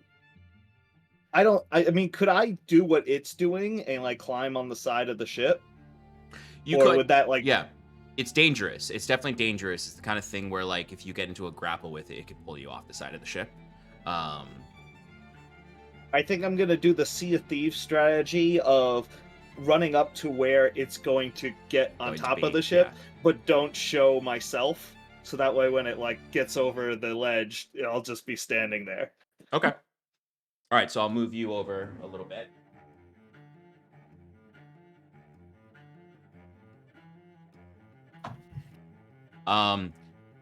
Septimus, you are up, and I'm going to describe for you what's going on around you. So you hear you hear disparate screams. Like, those of you on the top deck, like, the other crew members are still keeping the ship moving and stable. So, like, there are other people amongst the ship. Where this creature looks to be climbing is towards the back of the ship, where if it attacked Galdus while he was steering, it would cause problems. And I'll toss some minis on there to represent the important people on the top deck in a second. But for you, Septimus, you hear that concussive boom, and then you hear sort of, and this might make things worse for you or what, but you just would hear the screech of the creature as it is literally climbing right outside where you're sitting. Like you could ostensibly literally. peek out the window and see it like 5 feet from you. As you would hear. Oh, is there a window there? There is. I told you, Sal closed a window there, because there was too much water splashing on his little Septimus. But this thing is literally between a wall's between you, but it is 5 feet from you.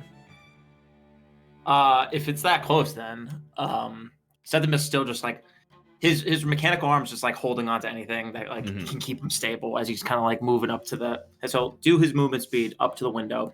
Okay. And he'll lift it to take a peek.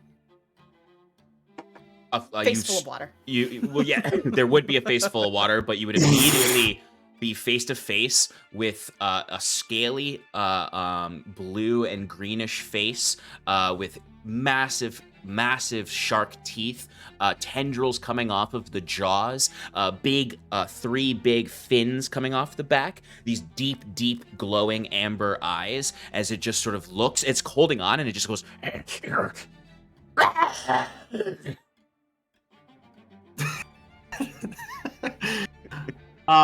No.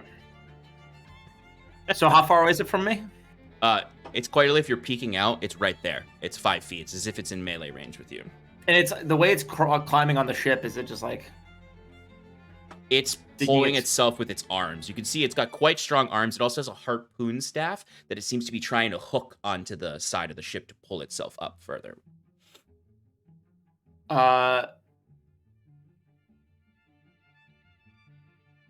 Septimus will grab his hammer and have the mechanical arm come to hold the hatch up, or if it needs to, I don't know, just so it doesn't slap back in my face. Totally. And I'm gonna hold out my hammer and I'm gonna cast grease on the side of the ship. Ooh, damn! Nice. Excellent. All right, so it's as you cast that, it creates a 10-foot square of grease. So it's sort of like immediately, I imagine, like this grease splatters across the side of the ship.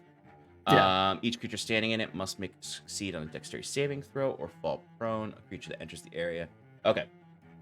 So I'm going to roll a dex save for it.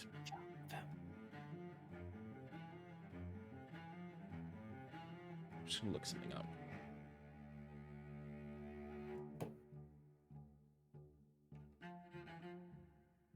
Okay.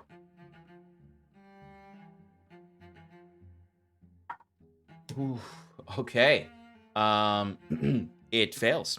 It rolled a two. Yeah. Wait, how do you even know that? It's a 6. Okay, well, need to be the 16. Oh, I assumed it rolled a 2, so I assumed it failed. Okay. That's fair. Yes. So he falls prone. So bye. Nope. That's unfortunately that is not how the rules work. If a creature falls prone, it doesn't fall when it's climbing, but it does have to use half its movement speed to essentially become unprone and continue climbing.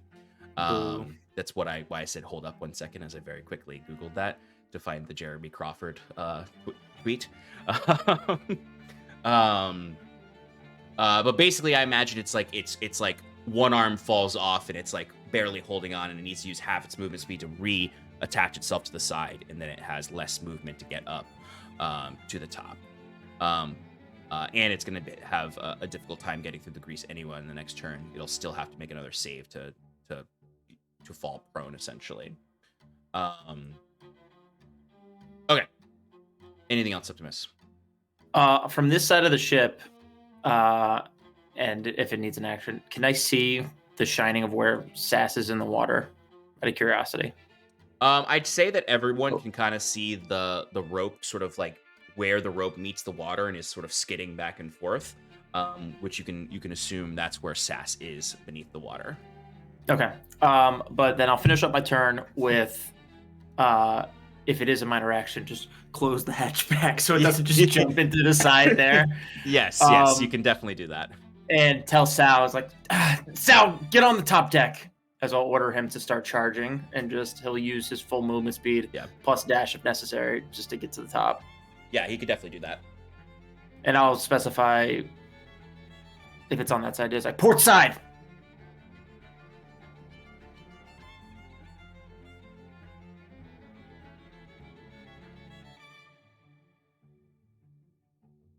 Okay, so Fearn, Jacquette, and Sal are all on the top deck where this creature is trying to climb up. Sass, you're in the water on a rope skiing. The creature, the creature is about, I would say it's about 20 feet from the edge, which, given its current predicament, will probably keep it from getting on its next turn. But at the end of Septimus' turn, we go to Bruce.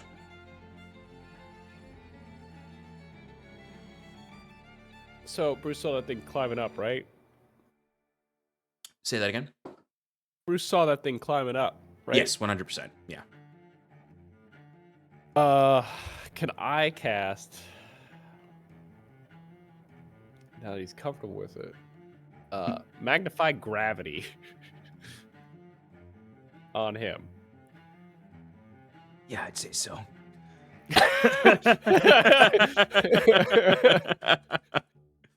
I'd say that's fair. Okay, so again, it worked. Yeah, it's another 10-foot radius sphere centered on a point. Creature in the sphere on the turn. Con save. Okay.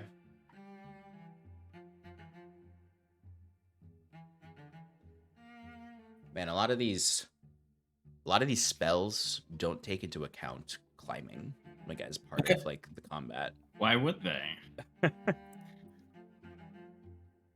Alrighty, so magnify gravity, con save. That's a 9 on the dice, which is fail. Probably a fail. Yeah, that's definitely a fail with an DC. 11. Yeah, so they fail. So go ahead and roll so damage first. 15 points of force damage. 15 points of force damage. Okay. And what are the speed effects? is reduced by 10. Oh my god, this thing can't move anywhere. This thing has like 5 feet of movement right now.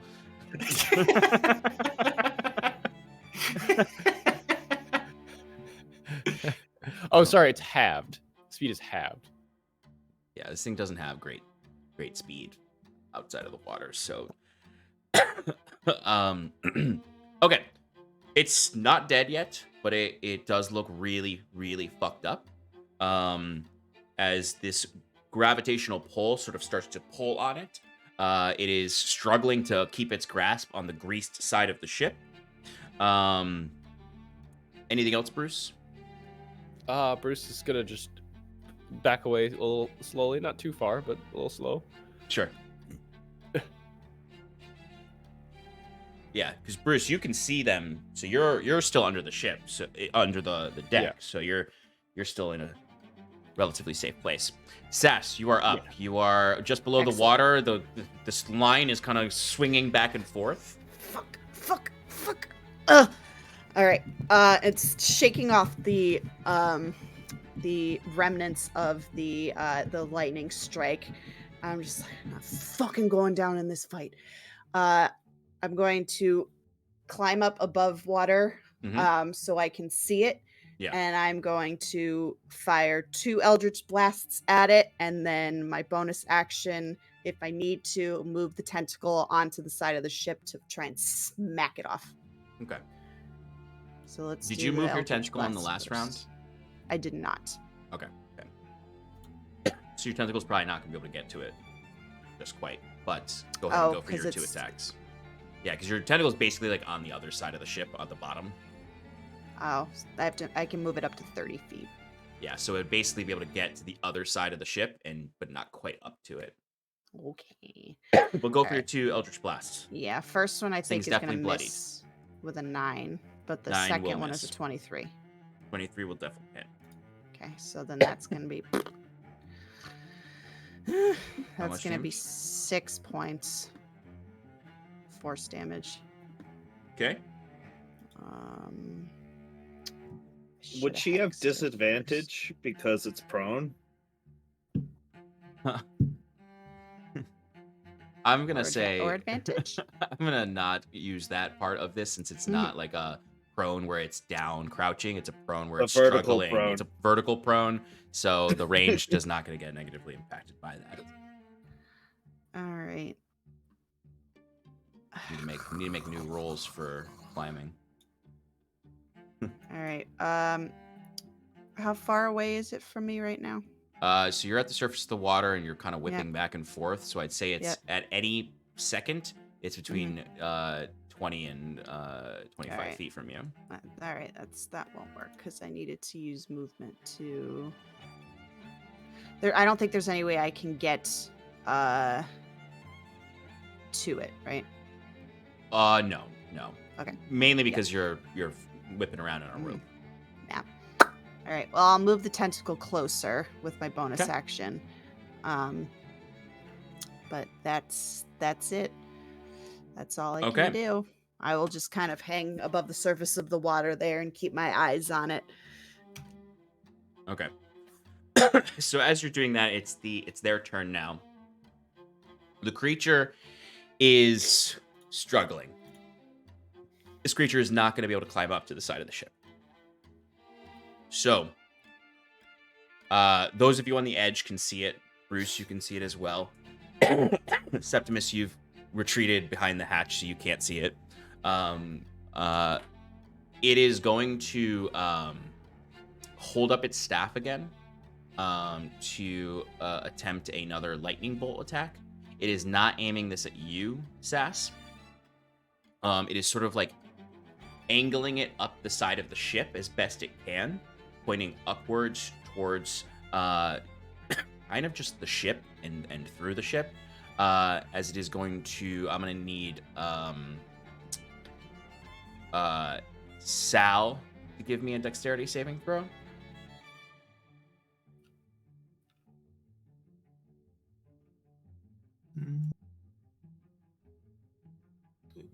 It's 4. Just gonna do it. Dirty 20. Okay, so Sal's gonna make the save. So Sal's only gonna take 14 points of lightning damage. As this bolt of lightning shoots up, and it crackles across the side of the ship, up and then through the railing at the side of the ship, all the way up. You see just sort of the wood splintering and bursting and leaving behind small fires as the lightning bolt shoots through Sal. Sal just sort of bears it as it just sort of grounds and kind of almost just becomes a conduit as he's just feeling it, and maybe even Sal a little bit. No one can hear him, but he's like, "Ooh, that feels good." As lightning surges through him as he's getting a little charged up. As it then though continues firing through him in the 100-foot line of it, as you see it just as it rips through your sails. Oh no. Well, at least it didn't hit the mast. Didn't hit through my rope, did it? No, it did not. Okay, good. But it does, as it does this, the creatures are sort of like hanging on the side as the storm's whipping it. It is trying to grab onto things as it sort of just looks up, and like anyone looking down at it, it doesn't necessarily make eye contact, but it sort of looks around and lets go of the side of the ship. And just and vanishes into the abyss. As the threat is gone, but currently the ship is on fire. Fuck. Are we still in initiative?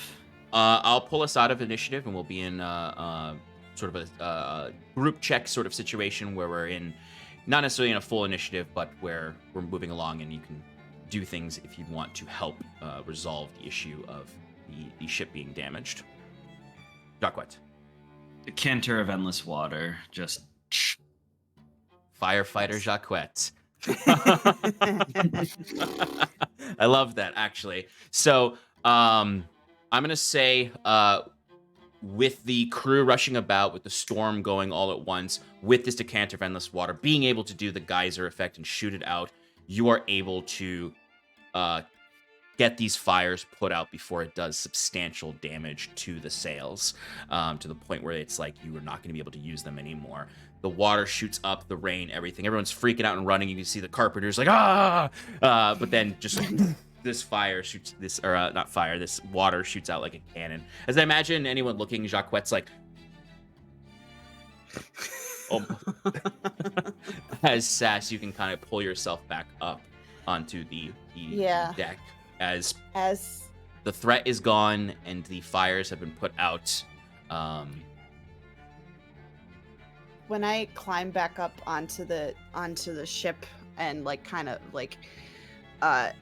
can I look around frantically and just see if there's any sign of the bone rattler? Yeah, give me a perception check.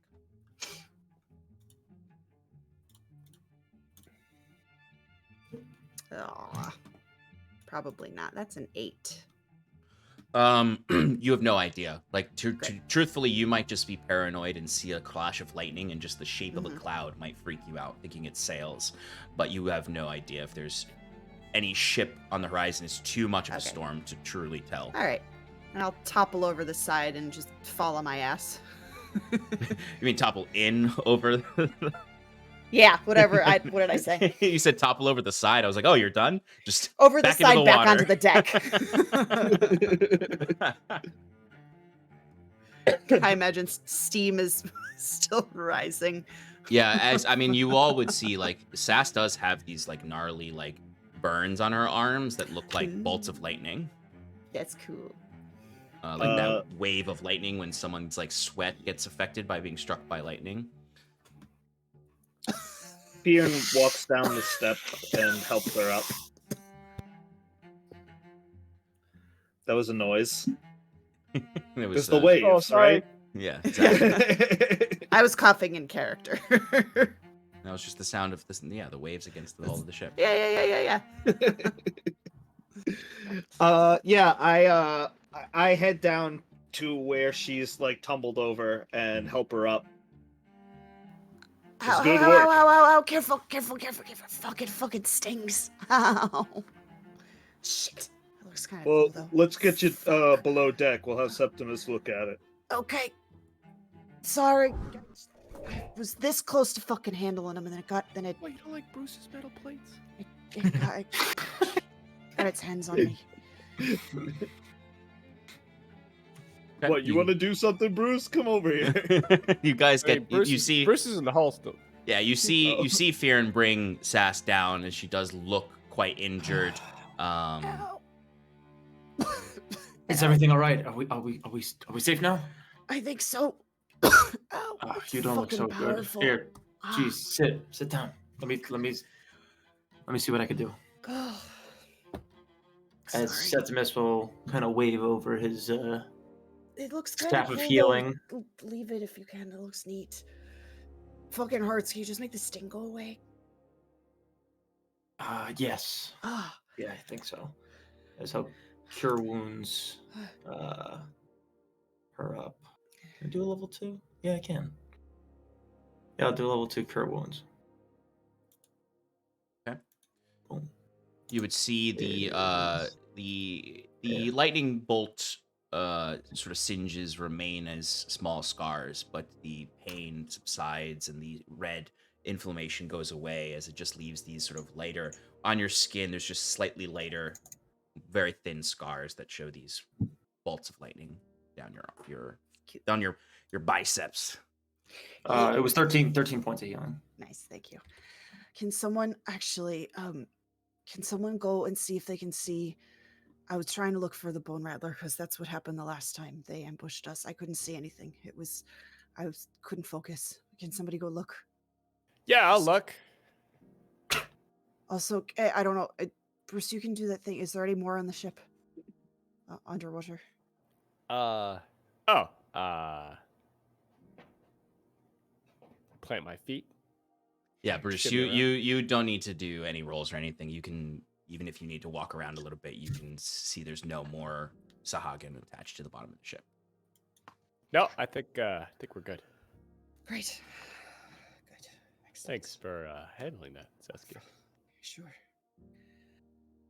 Can't be too careful out here. Thank you, Septimus. I'll head back above deck. Keep an eye out.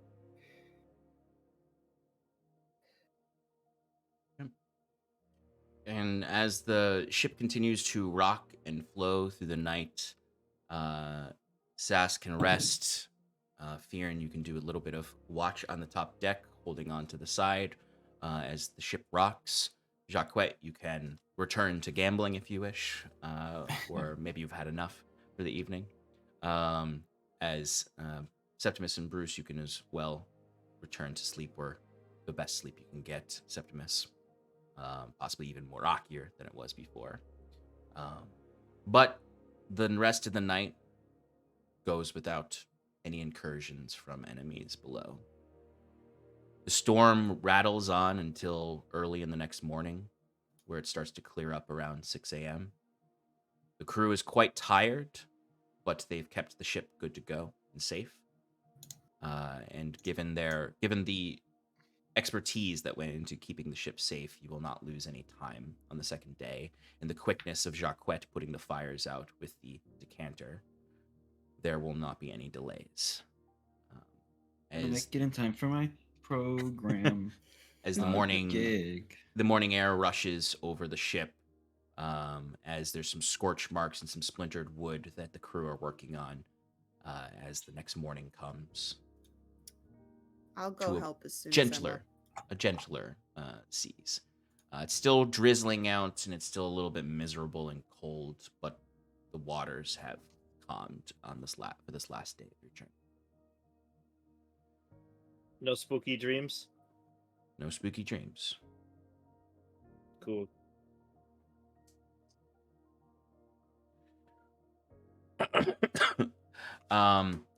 Yes, Bruce is on the top deck with his hood up as the rain drizzles down. A lot of you might be feeling a little bit tense, but the calmness of the ship makes this day a little bit easier. Knowing you're also quite closer to shore, and by the time the sun is about to set, Hyvin will be in sight, and you'll be able to dock and rush to the Harlequin and Chalice for Jacquette's show.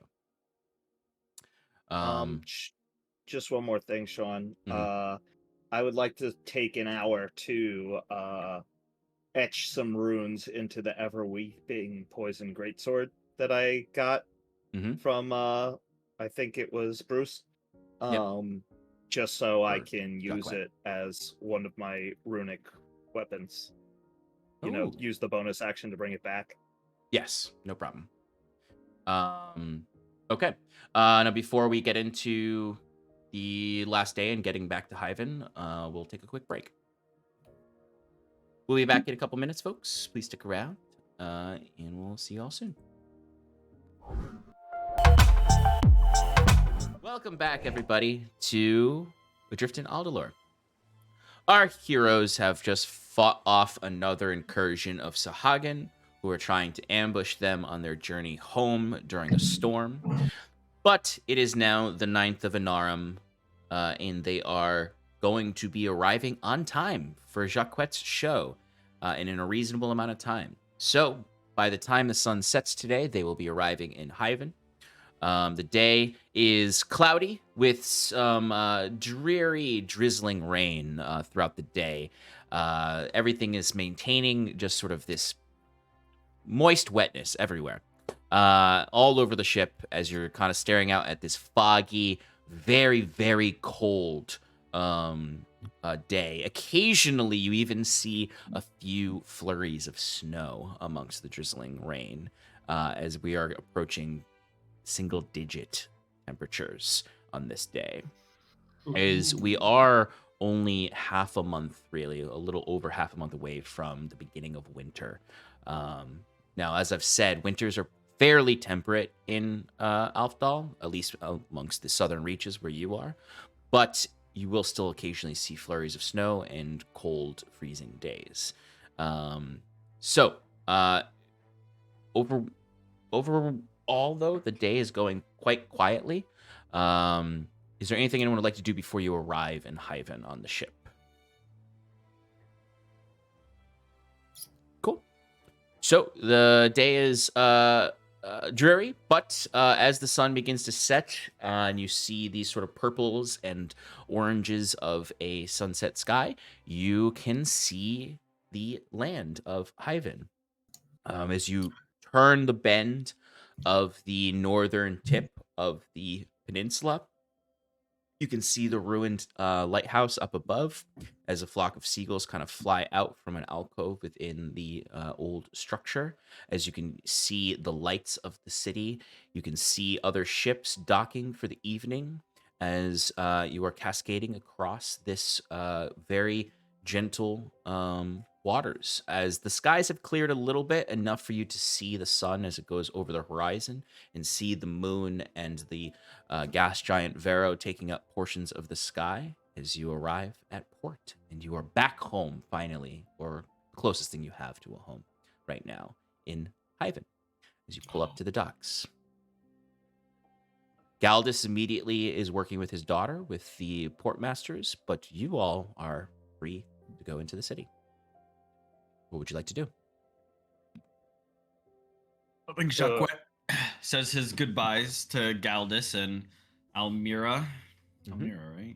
Correct. Yeah. Almira. Almuda. As it goes, thank you so much once again, and should Iron and Mana ever need passage, can we count on the utterly seaworthy to take us there? See, Almira immediately gives you a firm handshake. Of course, anytime. It was a bit more exhilarating than our usual trips, so I think we'd be happy to work with Iron and Mana again. See, Galdus sort of behind her is like, oh, yeah. I think it'd be a good time. And I hope to see you all at the Harlequin and Chalice, huh? In, what time is it? And what time does my show begin? So I'd say your show starts in basically an hour from now is when your show will start. We're around sunset at this point, so it's like 6:15, 6:30 at the latest. See you all in an hour? Galdus kind of like grumbles and goes to the portmaster and starts arguing with them. Almira just gives you a smile and a nod as she heads back in to start getting the crew to take some things off the ship. Can I catch her before she goes in real Sure. quick, just to say, as heft my bag and walk down, just thank you for letting me help out on the ship. It was nice getting to work in my my realm, as it were, and I hope I wasn't too much in the way. I like your style too. She grins at this and puts her hand out to shake your hand. As I mentioned, you'll take it, and she gives you a very firm, not just a tight squeeze, but like a good hearty shake. As she gives a big smile, one hand on her hip, as she says, "You're welcome at any time, Saskia, on board the utterly seaworthy. For you are also utterly seaworthy. Don't think we'd make it back without you." I appreciate you saying that. Stay safe, yeah? You as well. She smiles, gives you a wink. All right. All right. Go. So, is everyone following along with Jacques to his gig, or do other folks want to go somewhere else and crash? What time of day is it? So it's around Yeah. 6:30. You have about an hour until the gig at 7:30 over at the Harlequin and Chalice. So you have a little bit of time if you want to get settled or do something else before you go. Or truthfully, you don't all have to go, of course. Like if you want to skip his show, but But I'll know. but he'll know. I'll know. Yes, Bruce has to hear the rest of his shanty true. if he's singing it here. That is. So I guess if anyone has anything quick that they want to do over the next hour, or you can all get settled with your rooms again wherever you want to stay for the night, and maybe head over to the Harlequin and Chalice and get some good seats. Yeah, check into the hotel. Yeah, drop your bags off, maybe get a coffee. I'll drop my stuff at the hostel, and then I'll go over. When you go to the hostel, they immediately, as you say, drop your stuff off, go, before you leave, we make no guarantee that your stuff will not be rifled through, picked clean, or taken. Right. Yep, I remember that. Thank you. But I'll you go will back. have a bed when you get back, at least. Wonderful. I will It's go one back copper. and pew. And take out my spork, stick it in my in my pocket, and just a couple other few little trinkets. I need you to tell me exactly what you're taking. All right. I'm taking my spork. I'm taking the ivory game piece, the whistle with the seaweed in it, and the moldy turnip. Very Good important to choices. you. Yep. Okay, and then I imagine you're keeping the normal stuff you have on you, like your Yeah. sword and stuff on you. Yeah. My sword and Well, your sword and its ethereal pocket plane. Yep. And my coin purse. Okay, so you are taking your coin purse. I am taking my coin purse. Yes. All right. All right, so the rest of you, are you going to get rooms at the Cask and Crow like you usually do? I would say so, yes. Okay. I'll save for stuff that I want to do in Hyvin probably for the next day. Septimus is just like weary from the sailing, especially the endeavor that happened. He didn't get a good night's rest last night. He's like, I just need to wind down. I think Fionn would take a little bit of a detour just to walk by the otter business Mhm. and like that part of town to see if anything's changed, or see if there's anybody he recognizes like outside of the otter business. Yeah, Just to check in before the show. the show. Yeah, Would Fearon still be getting his usual room at the Cask and Crow? most likely. Yeah, he would probably just give the money to somebody else, Cool. in order to facilitate that. Great. Bruce, are you gonna share a room with Septimus again? Only if Septimus wants to.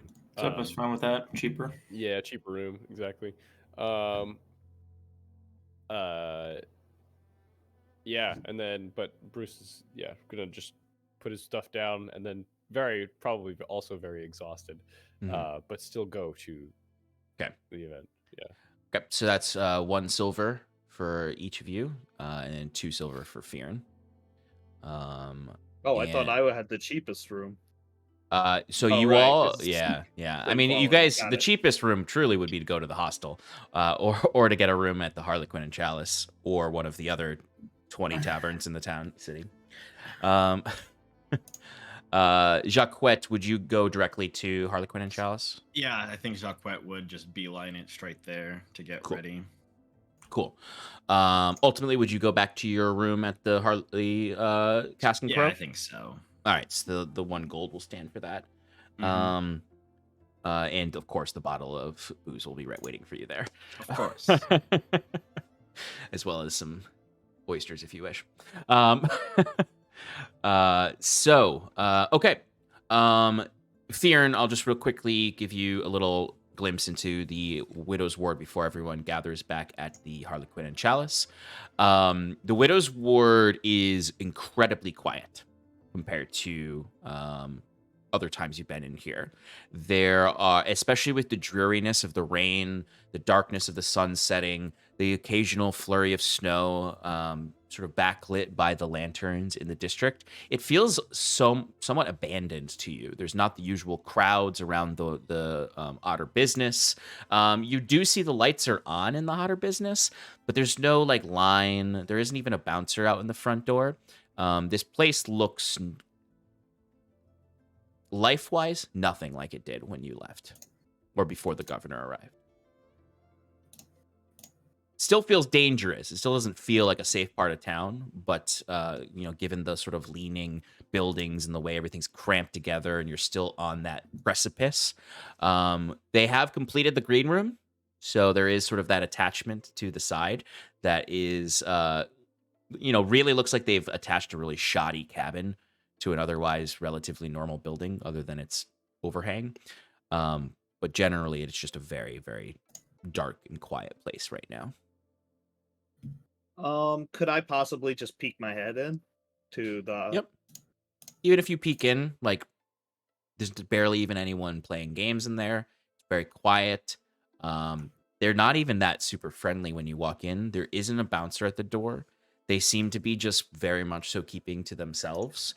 No one makes eye contact with you. The barkeep might offer you a drink if you're get close to the front. No announcer there. If anything, you would think that like it was about to close for the night. I think I won't even, ask for a drink. I'll just see the sorry state of it and just step right out and head back. Yeah, and like sort of like the last thing you notice before stepping out is like the upper area where usually there's private parties and the important people. You see no lights coming out from there. It's completely dim up there. Mm-hmm. Okay. Okay, so you all can gather back together and head into the Harlequin and Chalice to get ready. Contrary to the Widow's Ward, Main Street is as bustling as usual. There are a ton of people in here. It's almost, interestingly, when you all walk in, you start to hear whispers amongst the crowd of like, I hear he's not even going to show up. I hear he's not even in town. I don't even think... what are we doing here then? And like there's a rumble of like a mystery around Jackie Touche, because even though not everyone knows you in town, like people are used to kind of weirdly used to seeing you around, who are in the know of who you are. So whispers have gone around. Maybe even Orin may have started a couple of them, as he may have been nervously talking to his staff, being like, I haven't heard from that goddamn Tabaxi in days. I don't know if he's gonna be here. But of course, Jacquette, before they're even here to find their seats, you would arrive to find Orin. Immediately upon seeing you step in, would be like, oh, thank the gods, thank me, mammy's hearts, you're here. Oh.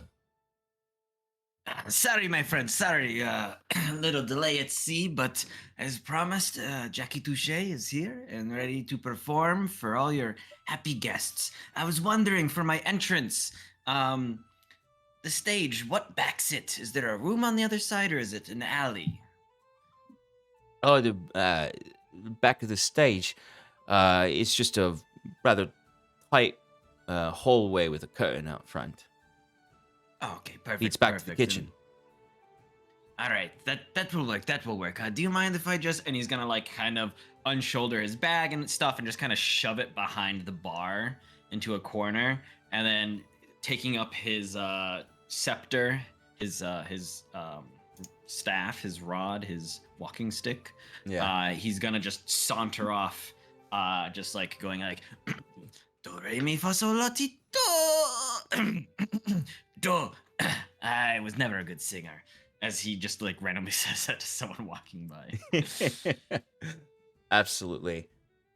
As easily enough, like Orin immediately is like shouts over to someone working. He's like, party, come over, get your stuff, bring it somewhere safe. That's not my voice. Party, get over here, get his stuff somewhere safe, get him ready, get the stage ready. All right, everybody, let's have a good night. as you can get ready in the back. A lot of you can come in. You can either grab one of the private corners, or you can get a booth or a table. What would you guys like to do the rest of the party? Where would you like to sit? Oh, go ahead, Septimus. I was gonna say whatever the group is fine with doing. I was gonna say just a booth would be nice, just so he kind of like lean back in something, not just sit on a stool. We could judge him from afar. Yeah. Yes. Yeah. It sounds good. Mainly, it's like, do you want to be sitting out or do you want to be pay extra for the private corner areas? Which, if you're just here to watch, there's no really need to pay for the private ones. Other than that, it does include booze. I think we're cheap in this group. If Jackie was with us, then Okay, so a regular booth is totally fine. Oh, Jack.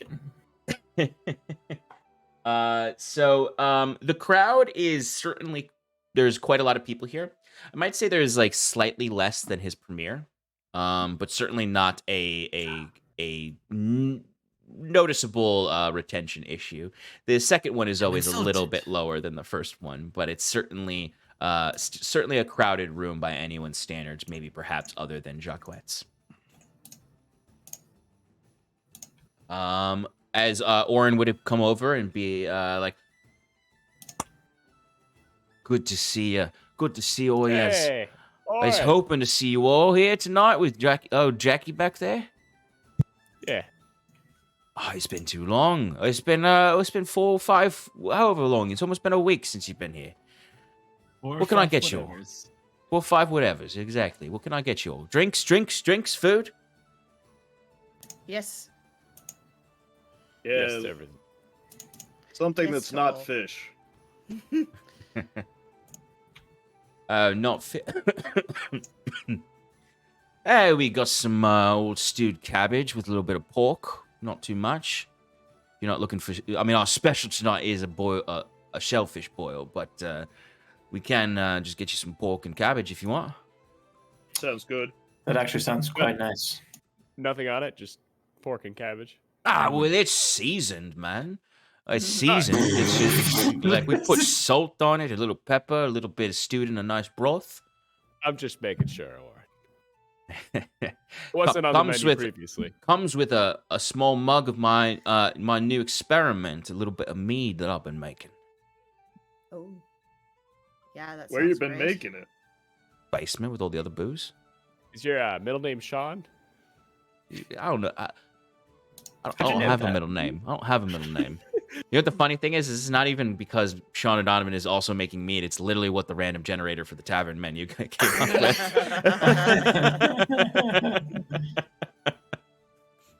All right. All right. Anyone who wants the stewed cabbage and mug of mead with some pork, it's 4 copper for the meal. Oh, Can you just put it on Jackie Touche's tab?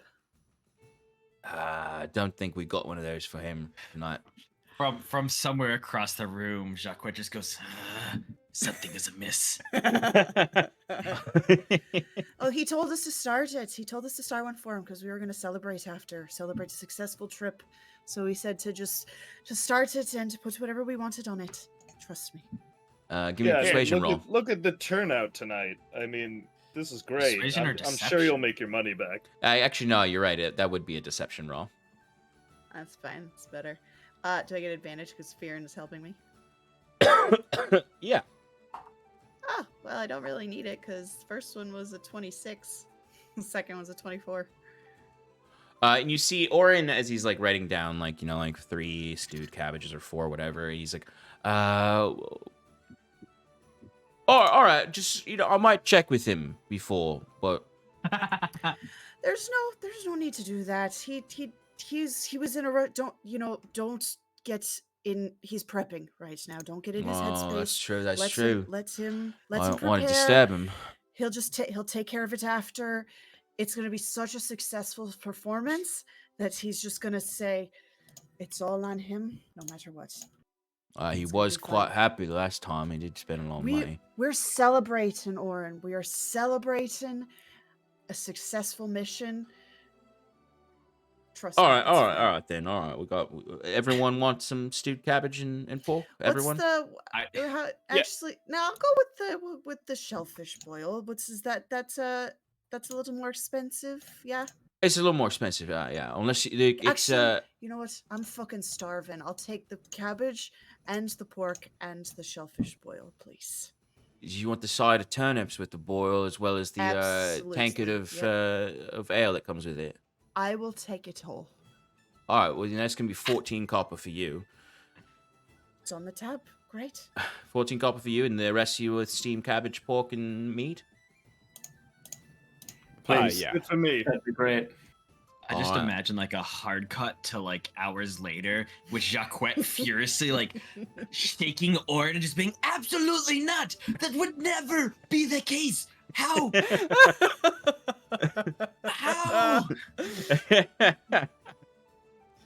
And then cuts Okay. back. Yeah, no, absolutely. I imagine there is a reckoning for Orin at the end of the night. But your food comes around easy enough with drinks as we're approaching closer and closer to Jackie Touche's second performance in the Harlequin and Chalice. We would reach a point when the room would quiet down as Orin would step out onto the small stage. The lights would dim, and he would announce it. All right, everybody, I know you've been waiting a long time for this. For the second premiere of the one and only, the newest sensation across all of Hyvin, Jackie fucking Touche. As the crowd starts to cheer, I imagine Sass is doing a little hype work there. Absolutely. In her classic way that's a little off tune somehow. As he would sort of step aside, and Jackie, you can make your entrance. So it's just a simple curtain that blocks the back. Mhm. But regardless, for showmanship, Jacquette cast Pass Wall to create a swirling magical effect that then dissipates, and there's now a hole in the wall or the curtain for him to walk through to what I assume is resounding applause. Absolutely. As he goes, thank you, yes, hello, my friends, hello, Hyvin, and hello with the Harlequin and Chalice. Thank you so much, Oren, my friend, for that beautiful introduction. How's everyone doing tonight? Ah, yeah. Yeah. Woo, Jackie Touche. And so he's just gonna launch into it. He's gonna be like, oh, I've been off and about on a fantastic adventure up to Stoney Heath. Blah blah blah. What a wonderful place that is. And he's gonna kind of talk about the mission, but paint it in similar to Billowgrass, kind of broad strokes, where he doesn't really mention the Modron. He doesn't really mention like the hard times that Stoney Heath is on. He just kind of mentions conflict. We show up, we resolve it, we beat the bad guys. And at this, it's not even the Cutters and the Ardunai. It's just like the bad guys. Yeah, the villains. Yeah, exactly. And then he's talking about the seas and their I guess before that he would have talked about the journey up. And he mentions, now when we were out there with the crew of the Utterly Seaworthy, do I see some of the crew members out there? You would hear out of the corner in one of the private tower booths a raucous cheer from a bunch of the crew, and you can definitely spot Elmira, who has splurged for the crew to have the private booth with the bottle of booze. As you can see, particularly some of the folks you most ingratiated yourself. The whole crew is not there. Galdus is not there. There's probably those who are a little more less interested in the gambling and drinking and carousing are probably back at the ship or on shore doing something else. But there's a good contingency of the utterly seaworthy there. And Elmira absolutely holds up a drink and cheers. Now, on my time with that fine vessel with my friends, I learned quite a thing about Hyvin sailors and your sea shanties, quite marvelous things. Now, I took a crack at writing one myself about a dangerous vessel. Have you ever heard of the Bone Rattler? there are like some like oohs and ahs throughout the room. Not just from Fearon, but Fearon just kind of gets them going. Because people have heard of the Bone Rattler. Like it's a semi-famous ship at this point because of some of the rumors that have gone around. People talk about, oh, they're the ones who fucked things up over at the the byway. So people do kind of like. There's a hush, and then sort of a cheer comes from the oddly seaworthy group. And you hear like one of the sailors who like gambled with you every night is just like, "Fuck those pieces of shit! That ship can get fucked." And Jacquet goes, "Well, here's a little shanty about the chimes of death." As he's gonna like gestures back to them as he starts stomping with his the doorway scepter to like keep a beat for a shanty, and he goes, "Oh, gather round to hear the tale of the Bone Rattler, a ship which sails the Zephyr Bay with her deadly crew, led by Captain Hastings, a villainous shrew. Hoist the sails and trim the mast, the Bone Rattler is coming fast. Listen hard for the sound of chimes, for with it comes dangerous times." Captain Hastings, with a heart of stone, for he's an earth genasi as it's known, a pistol and cutlass at his waist. For him, piracy has a sweet. I've totally lost the beat. For him, piracy has a sweet taste. Hoist the sails and trim the mast. The Bone Rattler is coming fast. Listen hard for the sound of chimes, for with it comes dangerous times. Now a merchant ship with her helpless crew heard the chimes, their fears found true. With readied weapons, their end at hand, they prayed for saving for the pirate band. Hoist the sails and trim the mast, the Bone Rattler is coming fast. Listen hard for the sound of chimes, for with it comes dangerous times. As the ships drew abreast each other, Captains Hastings called out for their surrender. But the hearty sailors from the port of Hyvin refused his offer. They'd still fight him. This is just the part of the song where it slows down and you start speaking, like not singing, but like talking to emphasize the drama. seriousness. Yeah. Well, so unfortunately, it's not a drama, it's a comedy. And that's all I got to write, which is why that last verse is so bad. Hey, man. Hell yeah. The Hey, people That are was into it. Beautiful. But he That goes was on to tell the beautiful. tale, and it's an unnamed ship. It's not necessarily like supposed to be, because he talks about like, it's like kind of bumbling crew that's really inept. And it's because the Bone Rattler is so bad at what it does. Like, they try to like drop the planks, and someone like one of the first guys starts to cross, and he's a little overweight, and the gangplank breaks.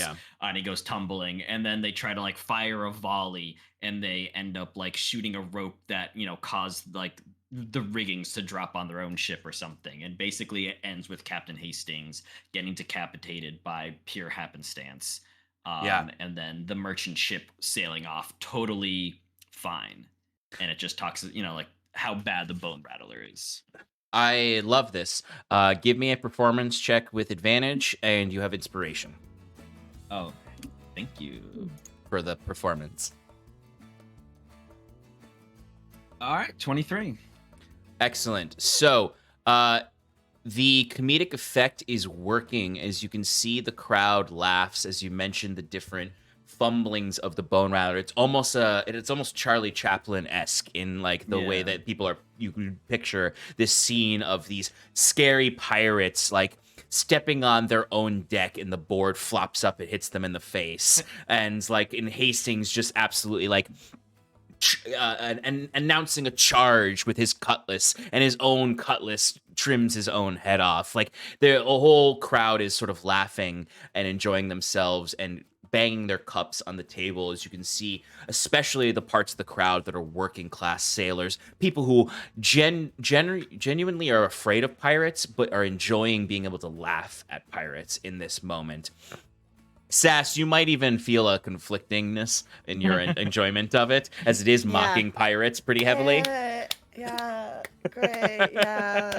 And then I just like kind of lower the applause and just kind of like take the hat off and fiddle with the feather in my lap. Just As be with like, this, go all ahead. right, all right, all right, all right. As with this 23, the room is really enjoying everything. People are clearly happy. This is the thing you see on most people's faces as you look through the crowd as you sing and continue the tale, is that this is a story that is bringing joy and mirth to the entire room, and maybe even starting a few rumors that didn't exist before about what exactly happened to Captain Hastings and who the Bone Rattler really is, as this not legendary. They're not by any means legendary. They're just someone who has really scary and compelling rumors going around about them, and this is sort of combating that in its own way. Yeah, and and I think Jacques has to end with something about Governor Sahaugin and Iron and Mana, position as like the first official like adventuring party of Hyvin. And he just kind of closes out with like, I'm not gonna bother role playing, but he's just like, something along the lines of like, oh, like, isn't it great like the order he's bringing, but like, guy's kind of a fucking prick, huh? Yeah, like you have some twist of lyrics that says Right. in that Shakespearean way of like touting people of power, but also pulling them down at the same time. Right, exactly. As the audience laughs and enjoys this as well, as it almost also brings a little lightness to the changes that have come here, where people Right. have been a little bit unsure and tense about it. This is a crowd that was probably a little bit more open to Sahaugin changes because they're the working class, or the people who've been getting kind of beat up by people in power as well as people in the criminal world. So there's a real reception to a lighthearted approach to that is both pro change, but also like, that guy's kind of a dick, as you said. Yes. As you kind of give your final bow to the audience, your final flourish. And as he does, he taps the doorway scepter and dimension doors his exit. As really he just appears on the other side on the bar for like a little like encore, as he just like, maybe reads out like the chorus of the sea shanty again with everyone, and then bows out. Absolutely. So it's basically, as you mentioned door, it's got the exact same effect of Bilbo putting the ring on his birthday, as the crowd was laughing and cheering and raucous, and then suddenly there's all this gasp, and then you kick into the chorus over by the bar. Hoist the sail and trim the mast, the Bone Rattler is coming fast. Listen hard for the sound of chimes, for with it comes dangerous time. As the crowd erupts into singing and along with you, cheering. It is a hit. The second performance of Jackie Touche shows that he is not a one-hit wonder. As the clapping goes on, as Orin kind of gives a final sort of thank you to you, and the overall bar shifts to the raucousness of a Thursday evening, as people are just getting drunk now and having fun. Do you come join us, Jacques? Sorry, Yeah, I think a after- Thelensnir. I was gonna say, what the fuck is a Thursday? I mean, Technically, it is in Thursday in common. It is Yeah. technically Thursday in I common. said that. Technically, But I think you mean Thelensnir Tolna is the like fancy way to talk about it.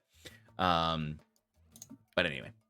But yeah, so I think once he's done, he drops down, like maybe like graciously, like like, oh, thank you so much. As people obviously are like, hey man, you're great, and he swipes someone's drink and he's like, it's on the house, right? And he drinks and he wanders over to the party.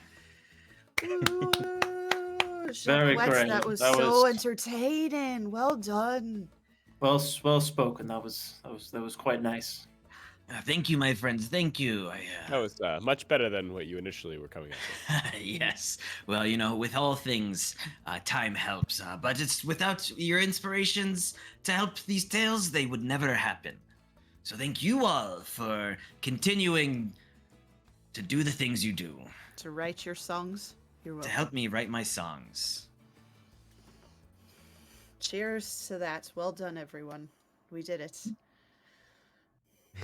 And tomorrow we get a paid. nice big paycheck. Yep. Paycheck number 2, which you're welcome. Oh, Yes, thank we get you. a cut of that? Yeah. Yeah. If No, not, I mean the first paycheck from the mayor in Stoney Heath. Jacquet may be a greedy motherfucker, but he makes sure everyone gets their cut. Yeah. For this Oh, performance, I- though, it's all me. None Yeah, of you are that- getting that- anything. We weren't asking that. But no, Oh, you we'll did get well with the something. mayor. As I take a drink of the whatever the mead or the ale or whatever is on, Jacques on this doesn't. tab. He pauses, but he thinks nothing of it. As he's like, Yep. whatever. As Orin would come over and like tap you on the shoulder, Jacquet, another fine performance. Would you like something? This is not his accent. I'm having trouble getting into his weird accent. Do you like something on your tab here, Jacquet? My tab. And he just kind of looks at the others like a little confused, and he's like, yes. What's for dinner? I haven't actually eaten anything yet. Just a few of the finger foods you provided me. We got a boil, or we got a shellfish boil. We got Just some delicious. steam, and you actually would see like this really like Sass is covered in like shellfish juices and Cajun seasoning all over her. As there's just like this Yeah, I absolute inhaled it. mess of a bowl of like corn, potatoes that are half eaten, shells everywhere. I imagine Sass is not pretty clean about it. No, but I'm No. not. But I will make sure that I eat all my scraps because I don't waste a damn thing. Yes. There's no potatoes, and there are really gnawed corn cobs. We got the boil, we got the steamed pork and veg. We got porridge if you're not looking to spend too much. My friend, please. I'll do the boil. Looks good. It's delightful. All right, that comes with a tankard of ale, unless you want something else. Let's do the pedestrian ale. Ah, Not that it's bad. I just mean, usually I go for something fancier. sure thing. And he wanders off lower to go get your yourself. food. All right, so as you're celebrating with a few drinks and food, is there anything you all would like to discuss about your arrival in Hyvin, or would you like to just sort of drink, eat, and get some sleep? On the way here, I stopped by the widow's ward. It seems kind of barren. I don't know what happened to all the people there, but I don't know. It seems like things have escalated since the last time we were here. It's a much worse business. De-escalated. Right, because mean- it's low. It's not as. Septimus turns to Bruce and be like, thank God that establishment is gone up there. It's strange that they made so many renovations, yet they're still not seeing any, turnout. Have we heard since we've been in? Is the governor still in town? I guess I should have asked that before I made biting comments about him. He was at the show. I would say it would have been back. it would have been easy enough to have asked. Even you could even have just like asked Orin at some point in the last hour since you've been here, Jacquet. The governor reports say that the governor has left, but of course reports are reports. It's rumors, basically.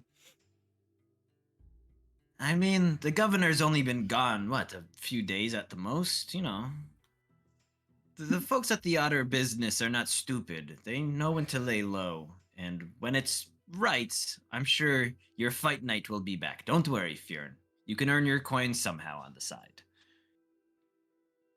I was actually fearing, maybe you actually could help me with this. I was thinking about finding somewhere that I could get a little training, like fighting training in, to kind of like not fucking die every single fight that we have, and try and like I don't know, train a little bit, get a little stronger. I wake up every morning and exercise and train. Yeah. Yeah, How have you if not noticed it? It's really annoying sometimes. Have you heard me snore? I'm fucking asleep in the morning. Yeah, through all of Fearn's grunts, though? Yeah, I'm Yeah. a heavy sleeper. Grunts every time he does a push-up. I invite Bruce every time. You just sleep in a different hotel, so I Well, don't have It's true. time She to wouldn't walk have over known. there. if you want a little resistance training, maybe we could do it on the beach. Come down to the hostel and pick me up there, and we go train on the beach. Yeah, the hostel's a little out of the way. How about you meet me at the beach at 7 a.m.? Done. Very well. Maybe. Run there. Do some Really? stretches before too. All right. Okay. Yep. Maybe I'll. You know sit they down. make potions for that, right? For running? No, for bulking up, potions of giant strength or whatever. Yeah, I don't want to have to drink a potion every time, though. I just want to be stronger. Yeah, that's unreliable. I don't know. I'd I say bet that's you more Bruce could- reliable. Bruce could make it, I'm sure, but he could use his resources elsewhere. I wouldn't trust me in that expertise. But I No, could I'm try. thinking. No, I'm thinking. I'm sorry. I'm Believe thinking it about or somebody not, else. I've actually dealt my hand in some potion crafts. Some Maybe I fucking could- wolf I met. Oh, yeah? Mhm. Do you want to experiment? I'll be your guinea pig. So this actually like perks up at that, and he's like, I don't mind. Yeah, it's been quite a while since I If you're looking to get back into it, brewed some I'll drink potions. whatever you want. Oh, well, I drink fucking crab I water. will keep that in mind. When I come across some interesting herbs and ingredients, I will let you know. Wonderful. Well, just besides training and getting paid, what else are we all doing tomorrow? Yeah, I was going to ask the same. What's the schedule? Should we go to the academy? Yes. Yeah, we should actually, probably yes. turn in and let Sigil and the other one know that their mind's freed up and that Professor Cadmus is safe. Yes. I also wanted to. I want to do a little research at the library, so I was going to ask Sigil if he could help me with that. But yeah, I'll go with What you. research are you interested in? I wrote it down. What am I researched in? I'm what? Nothing. You just misspoke, and I thought it was funny. What did I say? I don't even You remember. said what I'm researched in, which makes no sense. But What I'm I was gonna let it interested slide in while I researching. snickered. Okay, that makes Is that more better? sense. Great. Yeah. I'm been given a little more thought to this bargain that I found myself in. So I was going to do a little research into beings that take names and memories and see if I can, maybe possibly find a way to reverse it. I don't know. It's maybe.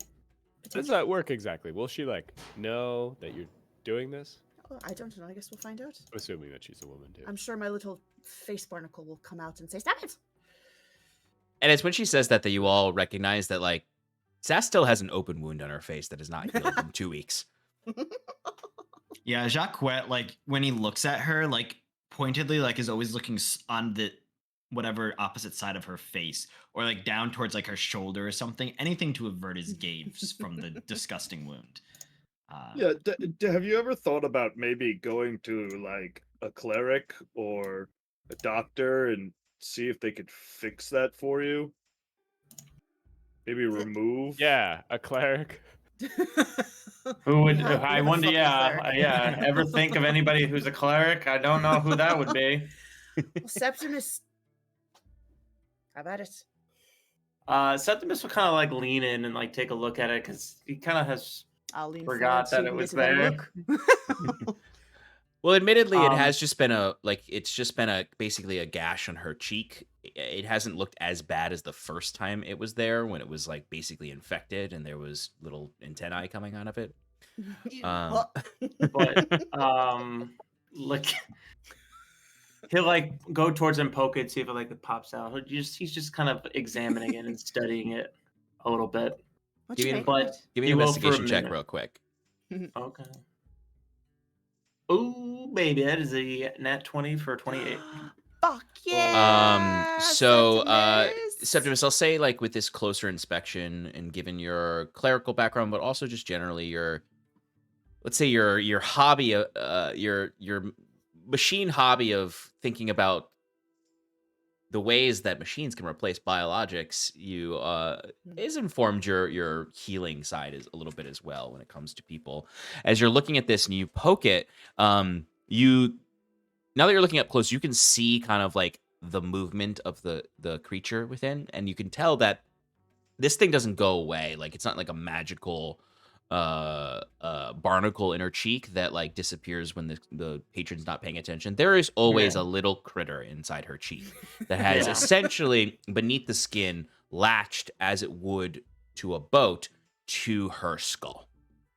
So it is red and infected looking, but there's no pus or anything. It's fairly clean, but when you poke it, you can see the movement underneath the skin, that there is. It is there. It is not a magical thing. It is just a barnacle literally latched to the side of her skull. Open your mouth for a second. He's got like this, Ah. like a chicken bone or something from the table right there. You can see where it does kind of like bulge a little bit at the back of her mouth, where it's a completely physical thing inside her head. Septimus will attempt to Rip it out. cast. Yes. His mechanical arm just like jumps up and just- grabs it. I'm pretty sure that's what Jacques tried to do the first time. He tried to It rip is. it out. It is. He will cast Lesser Restoration. Ooh. And attempt Ooh, to see okay. what that does. I was about to say, is this going to be a Volo moment where you pull out an ice pick? What's that in reference to? I don't know. I Okay, so as you cast Lesser Restoration on it, you do notice that your magic does affect the creature. It does, like, you hear, Sass, this is very uncomfortable for you because you hear Great. it's attached to your skull, so any yeah. trilling that it does, Yep. it sounds deeper to you because it Yep. resonates through your entire skull.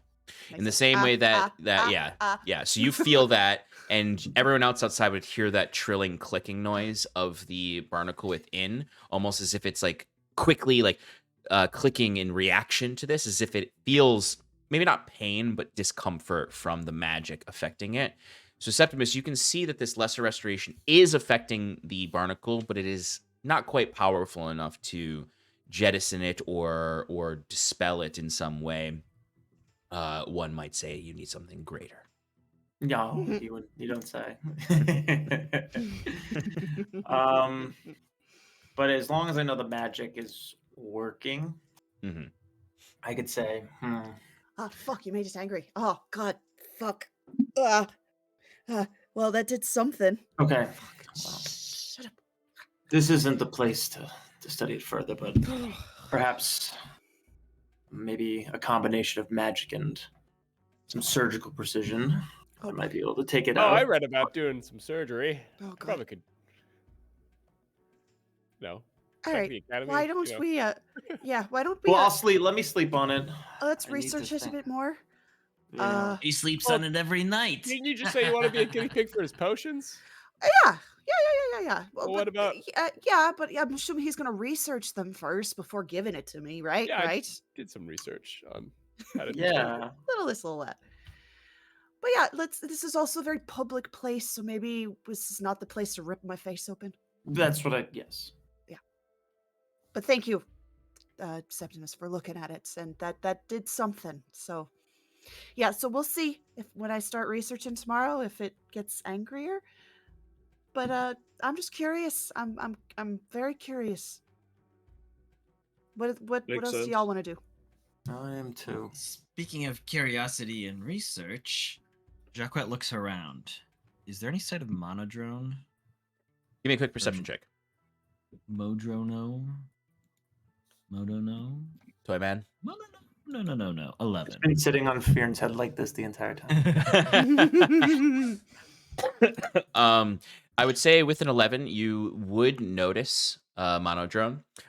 You would notice that across the room in one of the corner tower booths, there's a group of people all there enjoying themselves, drinking drinks, and you can see underneath the table, sitting in the center, just sort of like crisscrossed, taking up a lot of space, like very much so. Like these people are very close to like actually kicking them. Yeah. You see monodrone just sitting there, like and like literally just looking around, and then like occasionally just sort of like grabbing things that fall off the table or scraps that might be, and then like holding them up and just sort of looking at them, analyzing them, occasionally maybe even licking them, and then writing into his big ledger. And Jacquette's gonna just gesture with his head towards monodrone and be like, you guys should probably figure out more with that one, he says to Bruce and Septimus. Oh, yes, I definitely am intrigued to know if there have been any writings on Modrons. Yes, I believe the word Modron, Mechanicus, and Primus were the big three words that cemented themselves in my head. Well, there was Lacuna as well, right? Oh, right. But that was only mentioned once, as I recall, and after that, we That didn't was while really he was hear in it. the Sentinel form, right? It was, but it seemed like it was something, I don't know, different. Like it wasn't related to Monodrone. It was something I was going to But he also research said as that well. he lost some memory, right? Something like those lines. He Yes. did. He doesn't know who Lacuna is, but I'm just telling you from the sensation that I had when speaking to both of them. Lacuna seemed different. So let's get the basics under wraps and understood. You know, what these Modrons are and where they come from and this Primus that they serve. And maybe then we'll see whether this whole Great March is actually something that we need to worry about or if they're just some oddities of the multiverse sent here to... Do you think this has anything to do with the murders that we were looking at before? Do you think they're connected in some way? I mean, I do. the creature that... what was his name? The little kid. The little kid, the hobgoblin kid, told us about. That creature seemed similar to all these Sentry proper mode? nouns. Yeah, to the sentry mode machina that we saw. So stands to reason there's some connection, but what exactly? I'm not sure. Maybe actually, Septimus, you should show him those gold plates that you had. See if those trigger anything for him. Omar is the name of the kid. Ah, thanks. I didn't really care, but Speaking, Jacquette, are you never mind. Never mind. Well, Never mind. Awkward. Paul falls over the table. Well, I'd just like to got his drink. do a few things tomorrow too. Does it have to be 7 o'clock? Can we do 8 o'clock? 7, 7:30? 6:30 now. Fuck. 7. I'll be there at 7. I'd like to go also after we run in with Sigil. I would like to visit Dean Bronin at some point. What for? He's the professor of or for artificing in the academy. Oh, I. Looking over at Septimus, that might help us, or with your arm situation as well. Give us more Do you need to resources. see a proper healer, Septimus? You should probably do that too. Why does nobody take me seriously as a proper healer? I thought that you did a really good I- job with your arm. I would never I'd- question the sanctity of your work. Is it like a stub? But- Like, is there any stub, or is it just No, like, there's nothing. It concussively exploded to the shoulder. okay? Septimus, There's I wasn't- nothing there, but I have some plans. Bruce and I will be working on it. I wasn't trying to insult you. I meant someone who's that their life's call is to be a healer. That's all I meant. You know, alright. this is also could be a Fuck. good opportunity, Septimus, to make something other than an arm. Ooh, like a laser gun. I don't know what a laser Oh, no, gun you- It's is. a but- laser. That like switches. Hmm. That like you have a hand, but then it like switches into a gun. That'd be fucking cool. Something that like goes like shoots like cantrips at. You know, you still have those elemental gems I gave you. What if you socketed those in your arm, and then you could call upon the power of the elements and like shoot it out like a Like a fucking gauntlet. energy beam? I think that would be against his religion. Ah, It's not against. Please, religions are meant to shape and change with those in power. So, do you understand how unstable that might potentially could be? To house No, those I have gems no in my arm? idea.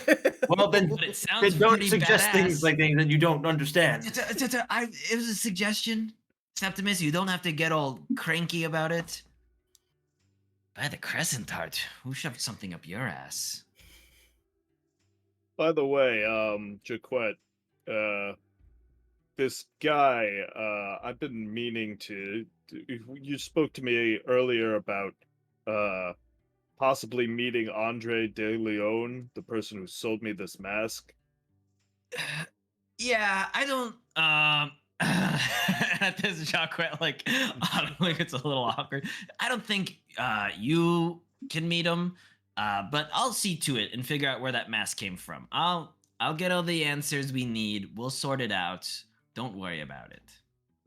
I'm worried about it. Fair enough. But don't. Have you thought about that? Well, let's think of it this way, Gloveless. Would you rather take me and you take the lead, or would you rather me walk around town asking everybody I see about Andre De Leon? Oren, shots, please, just for me. Fine. Tomorrow evening, after we've sorted everything out, just. And at this, he actually looks over at Sass. Please, trust me. Follow my lead, as he now looks back towards Septimus, or Fearn, whoever. Sounds good. Okay. Your lead. Tomorrow evening, we'll do it after the academy. Oren, those shots. Oren comes rushing over and he's just like, I've got 4 shots here. I've just got tequila. Jacques immediately takes but- 2, and his mage hand takes the 3rd, and just.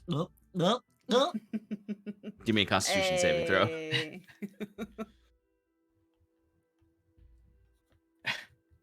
10. Exactly what you needed. As I imagine it starts to feel about to come back up, but you hold it all down. Right. Well, we've got a busy fucking day tomorrow. Should go to bed, yeah? Well, at least I'm going to bed. This has been a lovely evening, gentlemen. Thank you. I'm off. And I leave before the tab can be settled. Bye. Well,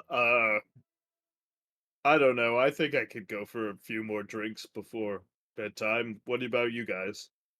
I got nowhere to be. I mean, tomorrow, sure, but that's tomorrow's Jacquette's problem. Tonight, we party. Ah, No, I'm pretty exhausted, honestly. I barely got any sleep on the boat last night, so I was hoping to turn in a little early. It was a good show tonight, though. Well, thank you. As a man of culture, I knew you'd understand and appreciate it. All right. I think I'll stand for a little bit. Oh, hell right. yeah! And Septimus. Joker reaches over to high five him. He, like Bruce definitely misses, like just fingertips. Don't get into too much trouble tonight. We always do. No, I'll make sure we're All responsible. right. So as Bruce chaperones these two knuckleheads, you all can continue having more drinks and celebrating a little bit into the evening. You could stay here at the Harlequin and Chalice and just kind of close out the evening if you'd like towards last call. Yeah, I good. think so. I don't think we really know of any other bars besides the Otter Business. And like the Cask and Crow is not really open anymore, right? Mhm. Like they No. serve drinks, but like Yeah. it's to like the locals that just sit there and are sad. Yeah, I mean the Cask and Crow is more of a like their business model is like fine dining kind of. Like and Yeah. it's like once they're the kind of place that's like okay, they're going to close at 10 p.m. Or midnight on the weekends and then you have to go to the bar that's open until 1:32 a.m. afterwards. Right. There are other bars in the city, but like these are the ones that you are most comfortable with and familiar with. Mm-hmm. There are technically like 16 other bars that I said were in the town. But Oh, they're, you want like, us to go explore them? Okay. not necessarily right Sean, now. We could I- say I that want we the did a little barkeep bar and hopping. 3 other people so- at each one of them. I know. Yeah. I did like commit when I made Hyvin. I was like, I said to myself, there are 19 taverns in Hyvin. So yeah, if there is a day that your characters do want to go on a bar crawl, there are significantly more taverns to go to besides the Cask and Crow, the Harlequin and Chalice, and the Machina bar. The Forgot Rat's about that Bucket. one too. Yeah, you technically could go there. And of course Well, the Red Dandelion. Start the Red that back Dandelion. up. Yeah, open that back up. Okay, so you continue drinking into the evening. Is there anything you just hanging out and then passing out back at your places? Yep. Cool. Sounds good. Do I Yep. get my payment from Orin? Yes. Remind me of our agreement. It was a percentage of sales, correct? No, I think it was a flat fee of like 100 gold. Oh, obviously. What the hell? I should write that down. When did I do my last? Oh, here's the performance. I don't think I've ever had 100 gold in this entire campaign, like total, acquired from all of our adventures. 100 gold is a lot of money in this campaign. So I got 55 silver last Mhm. time. Makes sense. I don't have any notes about what that's based off. If of. I recall correctly, you got a it was either, I believe it was like you get 25 silver or Mhm. percentage of sales. It's whichever is higher. So if like the percentage of sales is less than 25 silver, you still get 25 silver. But if it's more, then you can get a percentage of sales. So that's how I will do that for you.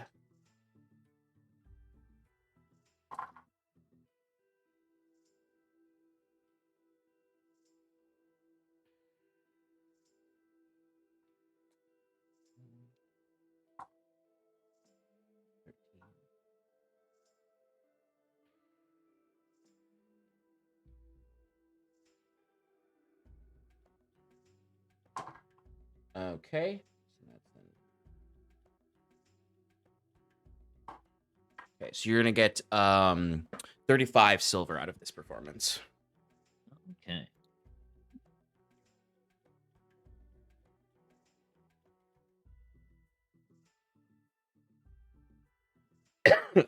All right. So the three of you continue drinking. A couple more drinks. Jacquette, you get that bill that has that extra 14 copper on it that you don't know where it came from.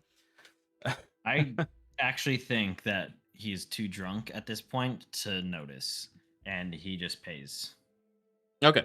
So I'm gonna say so for Jacquette, you would have that 14 copper, and then you would have your own 10 copper from your seafood boil. And then I'm just gonna say for the well drinks that you share that you have after that, we'll say that's a 1 silver for that total. The 24 copper and 1 silver. Okay.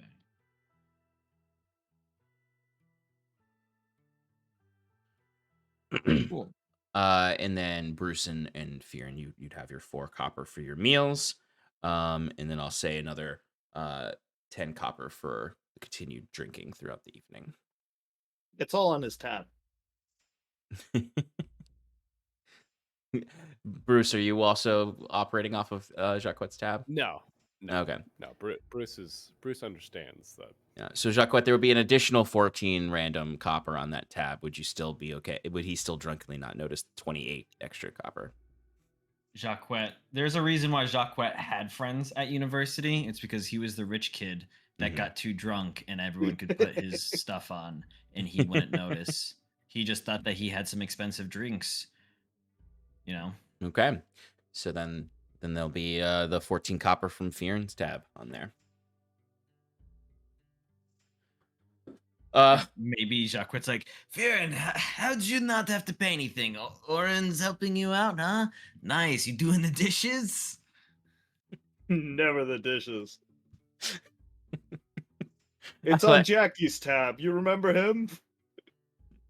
Oh, Jackie Touche, the big performer. Oh, he's always coming in. Yeah, he's a good guy. He's a good guy. The best guy. As Fear and you like smile at him and give him a tap on the shoulder as you go into your double room, and Jackie, you kind of like, I imagine, like start to like whistle or hum the tune to the shanty as you stumble up the stairs to your grand suite up above, where there's a little more booze that you can sip on as for a nightcap as you enjoy the food that's up there as well as part of the 1 gold deal for that room. And the three of you get your night's rest, maybe a little bit hungover in the morning. Fearn, you might even wake up a little late for your training with Sass based on drinking I tonight. refuse to, Sean. Give me a Constitution saving throw to see if you wake up in time. Oh, can I roll anything to make this better? I got a 3 plus 8 is 11. Okay. You, Fearn, you wake up in time. You are incredibly hungover, though, when you wake up at 6:30. 2 of us.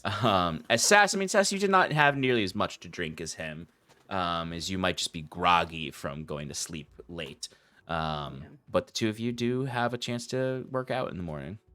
At the beach. Fearn fights through it and meets her at the beach early on. Do you get there at 6:30 or 7? No, 7. Okay, so with an extra half an hour, he like basically just like sticks his head in the ocean and just like tries to chill out, and he's just like stretching, waiting for her, and like was very impatient, and then gets to a very Spartan start right off the bat.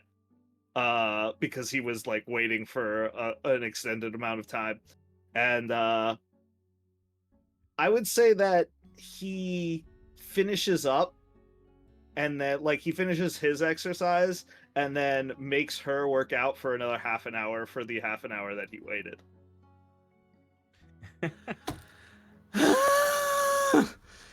Can't fucking start slow, Fear, and fuck. I haven't done anything like this in so long. And I just. If you want progress, you gotta sand. do it right from the beginning. Slow builds, Fear, and slow builds. Full body. Every muscle, every No, morning. I can't. Every muscle, every morning. And occasionally, Sass, when you are like laying in the sand with your eyes closed, fearing, you just like for a moment have to fight back the nausea as you're as you're still recovering. But nonetheless, you can all gather back up together to head over to the academy. Sounds good. All right. So you you all gather up after breakfast and begin heading over to the academy up above on the high rocks. Much easier to move around this area with your paperwork to get in, and you have much more freedom to move about the academy, so you can kind of very leisurely walk through the quad, see the folks working here and there. Bruce, you might even spot where there's some of the artificers working in the open workshops that you saw earlier before leaving for Stoney Heath. But eventually you get into that vestibule area that leads to the giant double doors that go into the library of Sigil. Having walked in through the front gates of the academy, you could have told them there that you were coming, and Sigil could prepare and get Cadmus to join him in his office. The doors open up, and you see those vast halls of titanically high library shelves. The always somewhat uncomfortable, maybe for Bruce, the myriad of candles that are always lit near these giant walls of books that don't ever seem to catch fire, but always feel precarious, as this space is, as it's always been, a little bit chaotic despite the ordered nature of the university with the labyrinthian nature of the stacks. But eventually you get to that pillar that has the office of Sigil within it. As you would see, standing out front waiting for you is one of the clockwork automatons, 10-foot tall clockwork automatons, who upon seeing you would sort of slowly, like, arm would raise up, like, and it would just drop and bang on the door of the office one single time. As you would see the door open up and the head of Sigil pop out, covered in the usual garb, a very simple mask this time, that is a seafoam green that is a gradient down to a white at the chin of the mask, with a few speckles of embellishment in gold across the forehead and eyes, with the traditional sort of very simple brown hood and cloak over his professorial or his librarian garb, as he would clap his hands as he's often to do when he sees you. Ah, iron and mana returned in one piece. I'm truly grateful to see you again, my friends. Come. Did you expect any different? Well, given the discussions with Cadmus about the potential for conflict, I was not sure. It's been some time since I've seen you. Come in. As you step in, there's the typical oven going or fire going with the teapot in the circular chamber, with his desk to one side and his several different vanities across the walls with projects, as well as simple things like a large mirror, a wardrobe. You can actually see there's just sort of like a painting that he's been working on that's just sort of showing the roiling sea, somewhat similar to the sea that you would have seen the night prior, with the grand fire in the hearth where the pot is boiling. As you can step in, and he says, Professor Mavalo will be here shortly with your reward for what I presume is a successful mission clearing the mines. Everything went without a hitch. As he looks at us, I was like, what am I saying? I Yeah, made a face at you. Without a hitch, except for, we had to fight a bunch of protests. Well, what's the word I'm looking for? Rebels? Yeah, I guess. Rebel looking for rousers. the industrial term for people that halt production. Strikers? Yeah. Picket liners. Unionizers? There's a very specific word I'm looking for, and I'm not gonna Others? make us play this game. We killed some people, and they fought back. And look, Septimus is down an arm. When you say that, like, Sigil does seem to like notice it for the first time. Like he absolutely did not notice it. He just sort of saw you mostly in one piece. Didn't even realize he said iron and mana in one piece. As he looks to Septimus and goes, I'm so sorry. I did not mean a grave price for peace in Stoney Heath. Well, I'm sure then that Cadmus will be rewarding you for your suffering in that sense. Damn straight. I would hope so. Did Nettle get back to you? I figured her word would travel faster than us. I thought she gave us a letter to. She did. She gave you a Yeah, letter. She did? Yeah. Yeah. Oh, okay. That's even better. For my side of this quest for you, were you able to make contact? Okay, yes. As he reaches a hand out and takes the letter. I presume Nettle is safe and secure in her cottage, in her home? Aye. She is. Excellent. She was unharmed. She's lovely.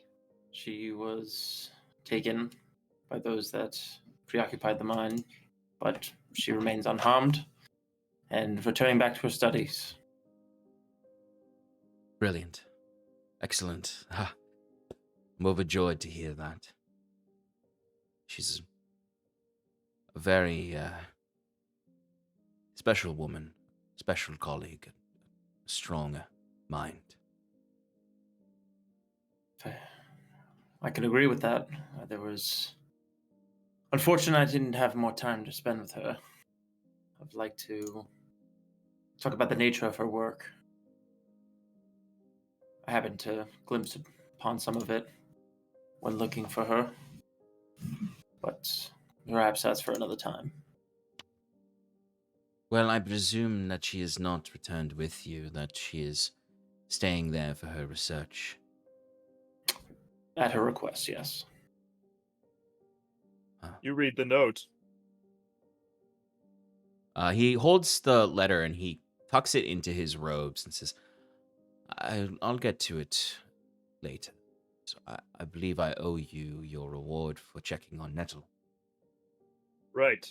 50 silver each, I believe. That sounds... It was the agreed upon amount. My notes say the same damn thing. He said, Jarquez is pointing to his notes. Sigil owes us 50 SP each. Of course, I at no point did not intend to give you what I promised. As he would wave his hand and the doors would open and one of the clockwork robots would just sort of and just place down several sacks of coin. 5, to be exact, with 50 silver Nice. in each of them.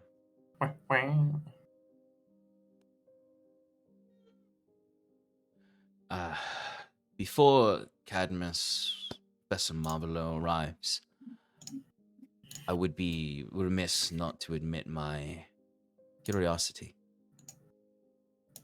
What did you find in those mines? I look towards Septimus. I think we all just turned to him. Found something extraordinary. A being, a creature. Septimus does look around for a minute. Something living. Like, Septimus, you don't even need a perception check. You look around and you look up and you can see at the sitting at the top of his wardrobe is Monodrone, who is currently like walking across the top of it very recklessly, like looks as though maybe to your own stress, that he could just like fall and tumble into like his desk over all of his like papers and stuff. But it's just sort of walking around, and like you can tell anyone looking at Monodrone who has any sort of proficiency in intelligence, arcane, anything, or can tell that he's clearly analyzing the space. Because as you recall, when you step into this library, it is vast, much vaster than the building outside. He's clearly like literally scanning the physics, it seems, of this space. But Sigil would look to you, having not noticed this monodrone. What manner of being? The Aradunai's interest, was it an elemental? They had thought that it was a creature of elemental nature, but it was something different. He he would lean forward now with genuine interest. Like Sigil has always been interested in the things you brought to him or talked to him about, but this is probably the first time you've ever really truly captured his interest in anything you've mentioned to him. As he leans forward and sort of actually like even like pushes some things aside in his desk as he just leans forward and looks very intently towards you, Septimus. And you can see, like, as he's looking intently, like you can see the bloodshot eyes, you can see sort of the pallid skin. It almost like, if you didn't know that he was well put together in this moment and talking to you very normally, he looks feverish as he's staring you in the eyes. What was it?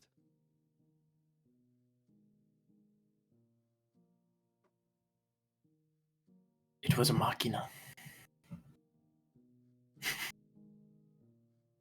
A machina. A mechanical being. Or at least one. I call it machina still, but it goes by a different name. It says it is known as a modron. Specifically a monodrone. Everyone, give me an insight check. Ooh. Of course, 5. when I'm not talking to Jackwit.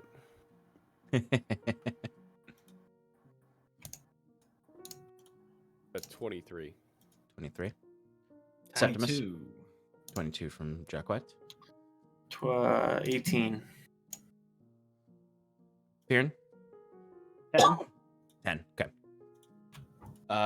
So anyone who got a 20 or higher, so Jacquette and Bruce, when Septimus mentions Modron and Monodrone, it is the slightest, the most bare reaction that you could possibly see from Sigil. You would see to the point when, like, if you weren't interested in his reaction, you would maybe not perceive it, but there's just like the slightest twitching of his under eyelid on his right eye that is not just a ailment of his sickness. It is clearly a reaction to the word modron, the word monodrone, as he's almost frozen in the moment as Septimus is describing this, save for that slight twitch of the eye upon those words. And Septimus, you would, even with your 18, you don't notice the eye twitch, but you would notice the way he's frozen in thought after you finish that sentence. It's nothing I've ever witnessed before or even read about in my studies. It's quite an interesting creature. It actually has become a companion, or has accompanied us back here to heaven. Sean, I Mhm. have a daredevil question. Okay. Can I see like his heartbeat? Ooh. With Oh, your like literal Daredevil. yeah. I would say, Bruce, with your abilities, with your blind sight, you can make active checks to analyze these things. So if you were to take your insight check and have noticed that, you could then push deeper and see what you can surmise from his overall form. I imagine, because in my mind, it's like you pushing deeper into your blind sight to see something more minute and specific. Okay, all right. I was just curious, like as like a form of checking something for insight. I would say I would say Bruce can do that as a feature. You would just need to specify that with your insight checks. And I know that was a DM call for an insight check, so you didn't necessarily know to want to do that. But in the future, if you would just want to do an insight check, and part of it is like to see if someone's heartbeat is faster and they're nervous, that's something you can do. Okay. Either way, just from the general insight check. What do you know about Modron? Do you know anything? You piping up sort of disturbs his moment of thought, and he goes from that lean forward position now to a very like relaxed sitting back into his chair, almost sinking into it as he brings a hand to his chin, the mask of his face, to rub it and look into the middle distance, and then to you, Bruce. I am unfamiliar with that sort of creature. If it is some sort of sub-category of the machina that littered the realms, or perhaps something greater or lesser, I would be very curious to meet this mono drone, as you call him. Does Jacques actually point up? Yeah, and he has a very cross look on his face as he just kind of raises an eyebrow at Sigil after saying that, and then raises his finger and points behind him at the monodrone. Sigil would look up and then like very quickly get out of his chair, like probably the quickest he's ever moved. Like he's not a very fast man, but he also doesn't seem to react to many things when you talk to him. And he does sort of like take a few steps back as he looks up. And the mono drone is currently like just analyzing the ceiling, and then like hears the mentions of it and looks down and sees Sigil and sort of just leaps down to the floor, and like it did before, the little wings did just sort of sparkle with celestial magic, and it just sort of floats down and lands. And when Sigil like backs up, I imagine Jacques was like lounging in a chair or something. He gets up and kind of like grabs Sigil's shoulder from behind, and like almost whispering in his ear, but in a conversational tone, he goes, "For someone who doesn't know what a monodrone is, you seemed quite taken aback to think one was here." He sort of, as you grab his shoulder and say this, he does, you feel his whole body sort of jerk at your touch. And he, no insight checks necessary to see that even in his very stoic sense, he is composing himself for a moment. As he sort of stands up straighter and like doesn't stretch necessarily, but twists his neck as he looks at the monodrone in front of him. He doesn't really he obviously heard it, but he doesn't respond to Jacques. As he looks at the creature and says, "Fascinating machina." As he'll kneel down on one knee towards the creature. And the monodrone just sort of looks to him now and cocks its head, or as best as you can see this whole sphere just sort of like turn a little as he's investigating him. Greetings. Good morning. Salutations. I'm a monodrone. Who are you? And Sigil just sort of looks at it and doesn't respond to the question and stands up and says, "You must hide this creature before Cadmus gets here."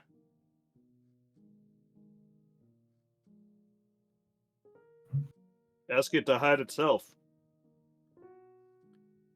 Shall I conceal myself? Is it important? If Sigil Seems to be. says so, then perhaps wise for right now, monodrone. I will see you shortly. as the sparkling celestial light comes from its wings and just as he just I need a vanishes. better name for it. Monodrone is just, it's boring. Just come up with a name. I'll get We to could it. just ignore it, pretend it doesn't. No. It's not here. Oh, that doesn't seem right. Oh no, I'll think of a name. It It told didn't us ask its me name my is name. Monodrone. So. Regardless of its name, if Professor Marvelo sees it, he will wish to take it and study it. And as part of your agreement with him, it was securing the mines. And although he may not have specifically asked for this, he would be upset to have seen something taken from it. Well, I figured I could have confidence in you before mentioning fully of what we found in the mines to Cadmus. I would wish you to be careful with this creature. It is not like the machina of the wilds. The way it speaks, the way it looks, that magic around it. The machina are made by omen souls, mortals. This thing is not from here.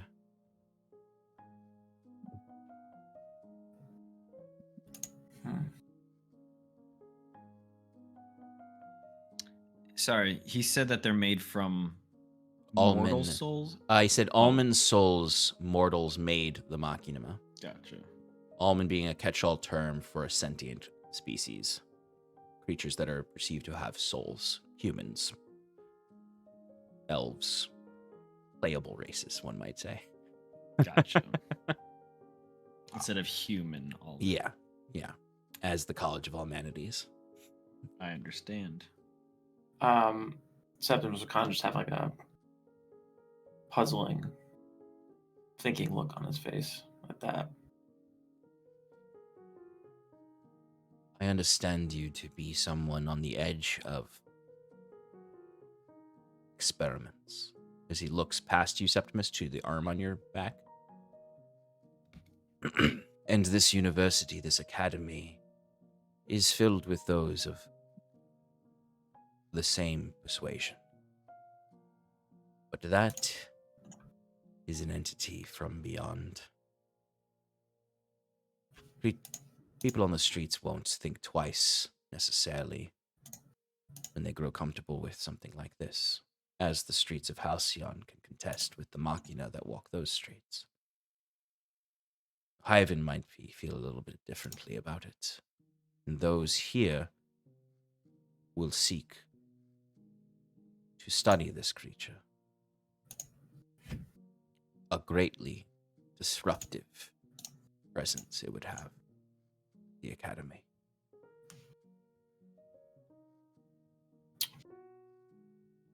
We will try to be careful, though. Monodrone has shown to only reveal itself to people it feels comfortable, people who we feel comfortable around, so we may be able to conceal it yet. Some more information about what it is might be helpful too, Yorke says pointedly. To keep it safe. If you happen to have any leads. Knowing nothing about it, of course. And Sigil does look pointedly to you, Jacquette, somewhat recognizing the tone. And then maybe you might notice that he seems to, in the way he shifts his tone, has caught himself a little bit in the sense of like how he's been behaving. And he says, he responds saying, "The libraries of the academy are vast. There are wings that have been forgotten. I can look into this for you, with you, if you were to return here. And if necessary, if you find it difficult to conceal this creature, the libraries, in their vastness, may prove a good place to keep it, as opposed to a tavern.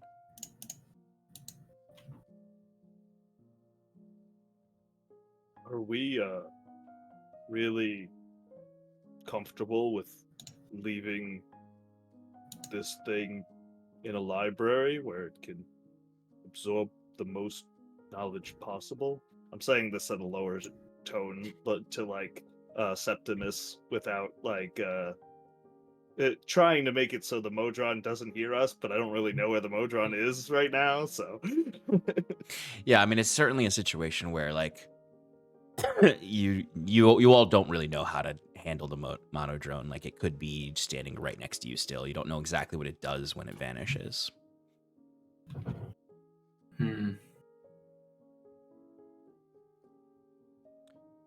I only offer that as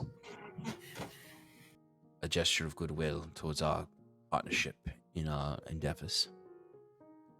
I'm certain there will be more work for you as well coming through, and you may not wish to bring this Modron with you everywhere.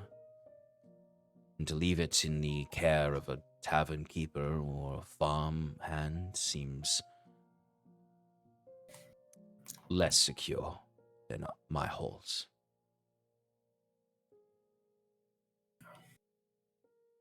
I will at least consider it. For now, we should be in Hyvin for some time to regroup ourselves before our next excursion. So I'll let you know if your mind has changed. Of course. Cadmus should be here any moment. After you depart today, I will begin looking into this for you. See if I can find some books in the darkest corners of our halls that may have something to do with this Modron or Monodrone. Anything you can provide would be much appreciated. There's a lot of forgotten knowledge in these halls. And he does seem to, like, sort of almost look above you all, as if to the great ceilings outside his office, where the books go to the very tallest peaks.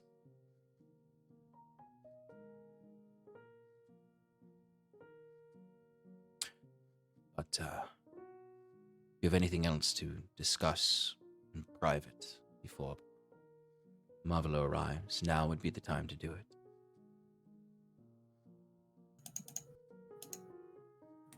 Sometimes looks to everybody else. You ever seen one of these before? And I put down the mask.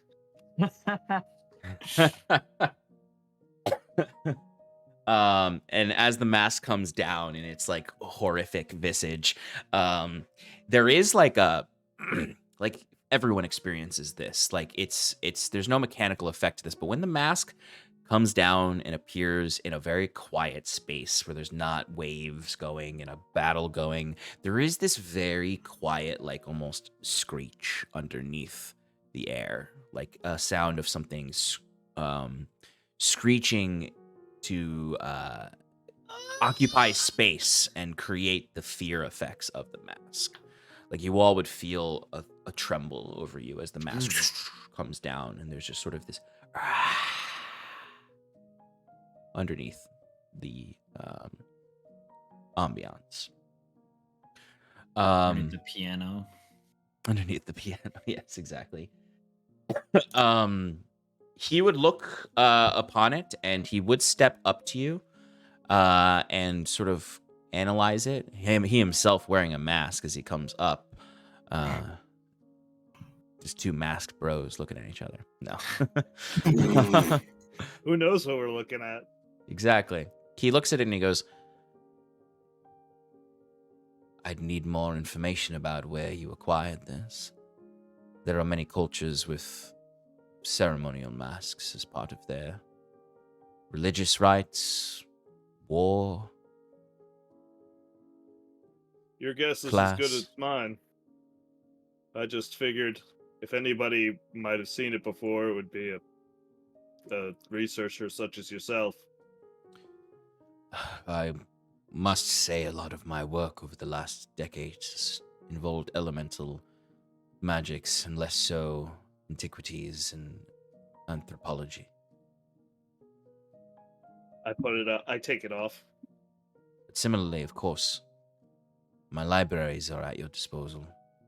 You've proven yourselves trustworthy enough. Especially with being honest with me about this creature. I'm sure you attempted to hide it further. Be honest, I just want to get rid of it. But I think And that Septimus- some of our friends have other ideas. Septimus says, at one point I thought maybe hiding it would be the best, but after encountering what was down in that mine, I shouldn't be afraid to show what the Machina could do. Interesting. When we have more time together, perhaps you can recount for me exactly what you saw in those mines, besides securing this creature. And as he says that, you would hear a knocking on the door as if from a walking stick. But I'm afraid I'm in private is done. As the door would open and you would all see the familiar tiefling face with the clean-shaven face and the wide grin and the very eccentric, colorful suit on. That is similar to the last time you saw him, a powder blue with a frill, very embellished frill neckerchief coming out with his walking stick coming through. Professor Cadmus has arrived. As he enters with his walking stick, Jacques looks down at his, realizes what's happened, and he turns it into a lock set, or a lock. He does the thing where it can turn into a little pick and puts it away. Yep. Not to mirror the man that you hate so much. As he would step in, and you'd see he's actually followed by two students at this point who just are wearing not esoteric suits. They're wearing very dark uniforms. They are likely just two of his students that are following him. One of them carrying some books, the other one clearly carrying another suit of some kind within a bag. Perhaps his evening attire. As he would come in and tap his walking stick on the stone floor and go, "Well, the adventurers return, and I see a bit scathed." As he looks to Septimus. Yes, well, we did your job. We saw to the mines, got them back up and running, and in the process, we took a few hits. Not me, they did. So, I trust from this evidence of quarreling that you have dealt with the anarchists that occupied the mine. The leader of the Cutters, an individual named the Boars, is dead. Ah. So if that's enough bloodshed for you, I think we've more than fulfilled our requirements to reach that upper tier of pay. So the Katas have been dealt with. What of the Aradunai? They's also left. No more a burden to you. Okay. Well, a job well done then, I think. And I can assume, and he looks to Sigil, that you can vouch for their success as well. And Sigil gives him a very stoic nod. Excellent. Well, then I believe our contract is complete, and you've proven yourselves quite worthy of the silver of the Academy and our interests. And he taps his staff again, and another student comes in with a chest. He puts on the table and opens it up to show your silver reward. And then the student, Cadmus, looks to the student and nods, and from his bag at his waist, he pulls out several more bags of silver to make up the extra amount for your troubles. Well, an excellent show of display. I also got to witness your endeavors in the ring during the governor's raid. I do believe you will be most popular amongst Hyvin now with your multiple accomplishments. First heroes of Hyvin, as it is. Yep. Well, you know us, Iron and Mana, just doing our job. So, as Jacquet's looking through the stuff, thanks. Starts divvying up. How much did we get again each? 250, I'm guessing. 300. 300 each, because it was 1,500 silver total. Well, I do hope to see you all around the academy more. And he looks to you, Bruce. The invitation stands to you, Bruce, for the faculty get-togethers. You'll hear an answer from me in a day or two. Well, excellent. And he taps the staff on the stone and says, well, Sigil. And he nods. I'm sure we will work together again. As he begins to leave. And he just starts to speak to the students, somewhat, as you imagine, not very politely. Don't fucking count on it, Jacquet says under his breath. As he's leaving, he takes a book from the first student and opens it up and starts looking at it. He says to the other student, have that suit cleaned before tonight's gala. And just sort of immediately is as douchey as you can possibly imagine to these three students who are probably his grad assistants, essentially, that he is commanding around. Jacquet, you look like you are considering a statement. After he leaves and the office door shuts, Jacquet looks to Sigil and goes, there's a gala tonight? And Sigil sort of at first looks a little surprised that that's what you say first. But then he shakes his head and goes, yes, there's an event going on campus for a retirement gala for one of the deans. I don't remember if I had told you, but the... Oh, yes. Dean of the Arts and Almanides, run by the new Dean Dante Farrow, interim Dean Syrinscape Chevalario. You've reversed those. Dante Farrow is in phased retirement right now. The event is for him. Syrinscape Chevalier is the young philosophy and archaeologist who is going to be taking over for him. But yes, there is a gala tonight. I truly didn't think if you'd be interested in such an event. I know Bruce Cadmus seems interested in you rubbing shoulders with the upper administration, given your associations. And I'd love to speak further with them. Just, I got some things I need to handle before I could give you a proper answer.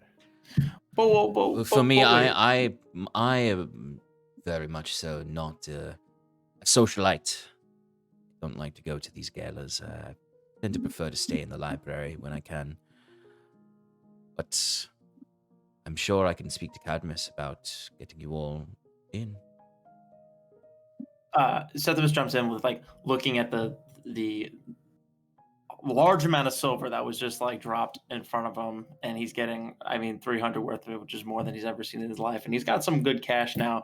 He's like, that actually, yes, I think we would be interested in the gala if you can ask to get us in there.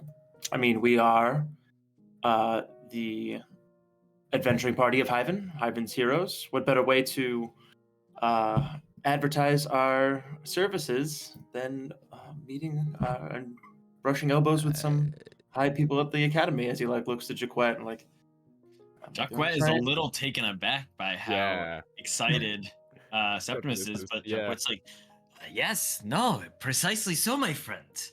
It would be the perfect opportunity for us to really make all their introductions and, make sure that they know just who they're dealing with. Sometimes you hear a name, Iron and Mana, and you think all these different things, but if they saw us there in person, they could, they would know who's dealing with their high issue quests.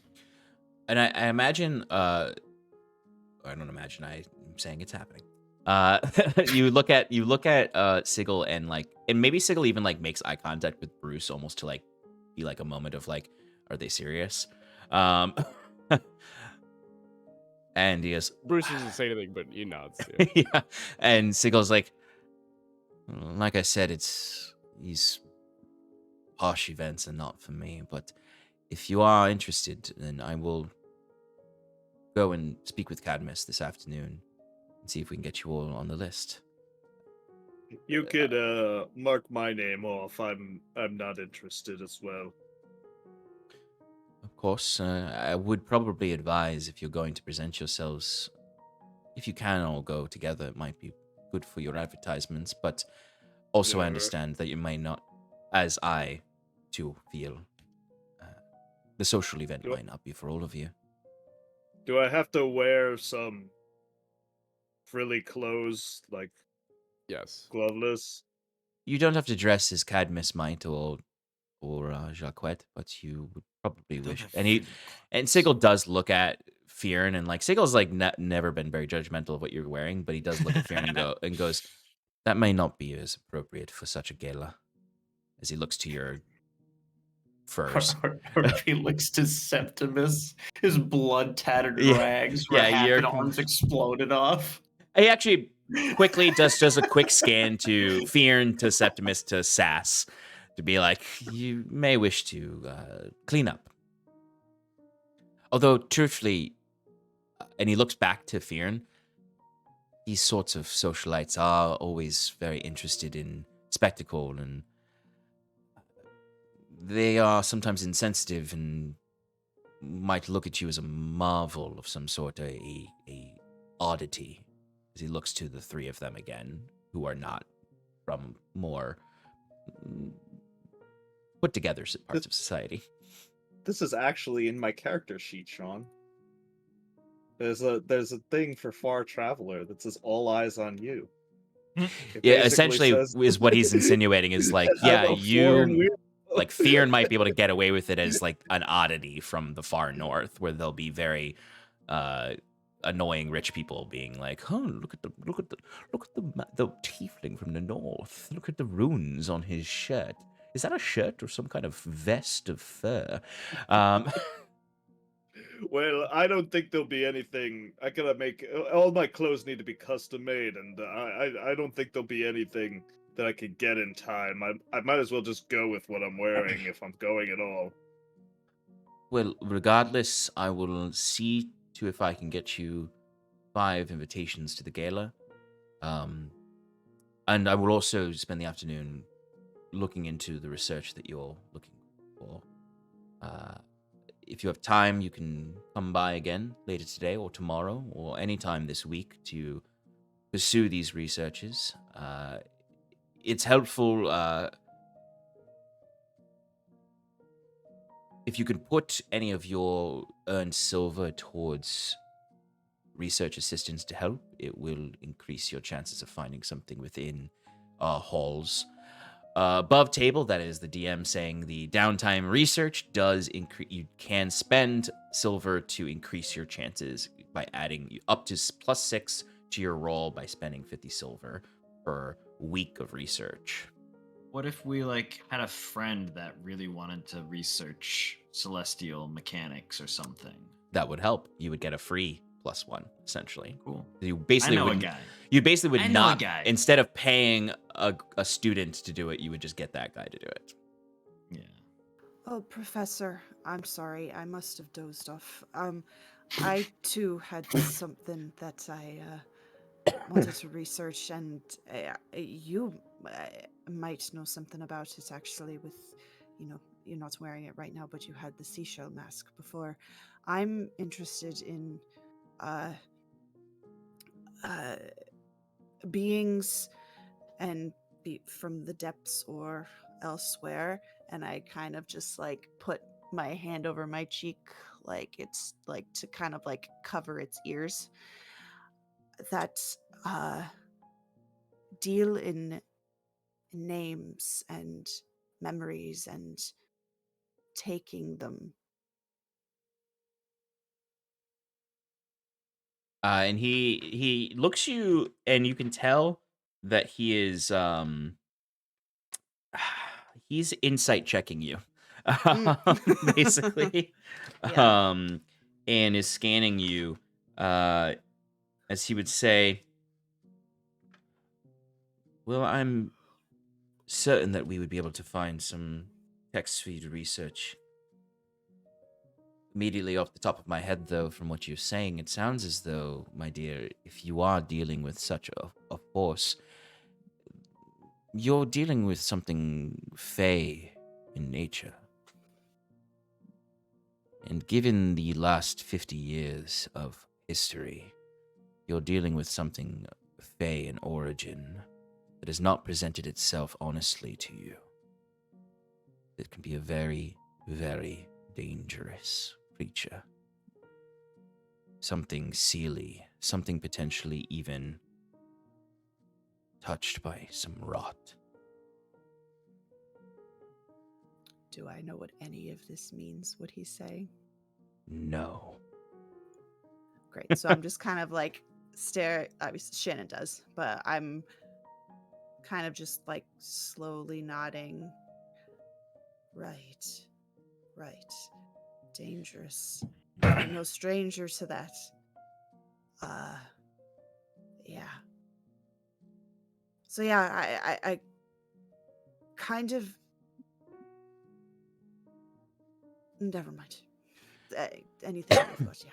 He pushes himself away from the desk that he was leaning on, and does again clap his hands as he does, and he says, "Well, I must be getting to work then, and finding you the tomes you wish, but also invitations to a gala.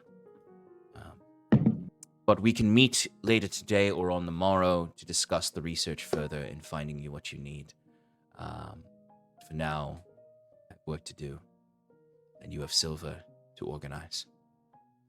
I thank you again for securing Nettle, and Marvelo is, I'm sure, thankful for the work you've done in the mines. But farewell for now, Iron and Mana." Peace out, homie. Come to the gala tonight. It's gonna be fun, Jacquet says as he walks his way out, finger guns, takes his walking stick and leaves. As you can take your silver and be on your way, and that is where we'll end tonight. Thank you, folks, for hanging out with us tonight as we explored the return to Hyvin, a little bit of combat, and a nice reward, a nice fat reward for our heroes, and a potential gala, and definitely some help with some research. That's all for us tonight, though, folks. We're gonna send a raid on over to So Maddie Games, who are playing D&D as well. Cool. And but that is all for us tonight, folks. Please join us again next week to see what happens and what they learn in their research, and if they decide to go to a gala. Let's spend some money. And where they can spend some money if they'd like, that they've just recently gotten. Thank you, everyone, for hanging out with us tonight in Paradise. We'll see you all very soon. Good night. Okay, bye. Bye.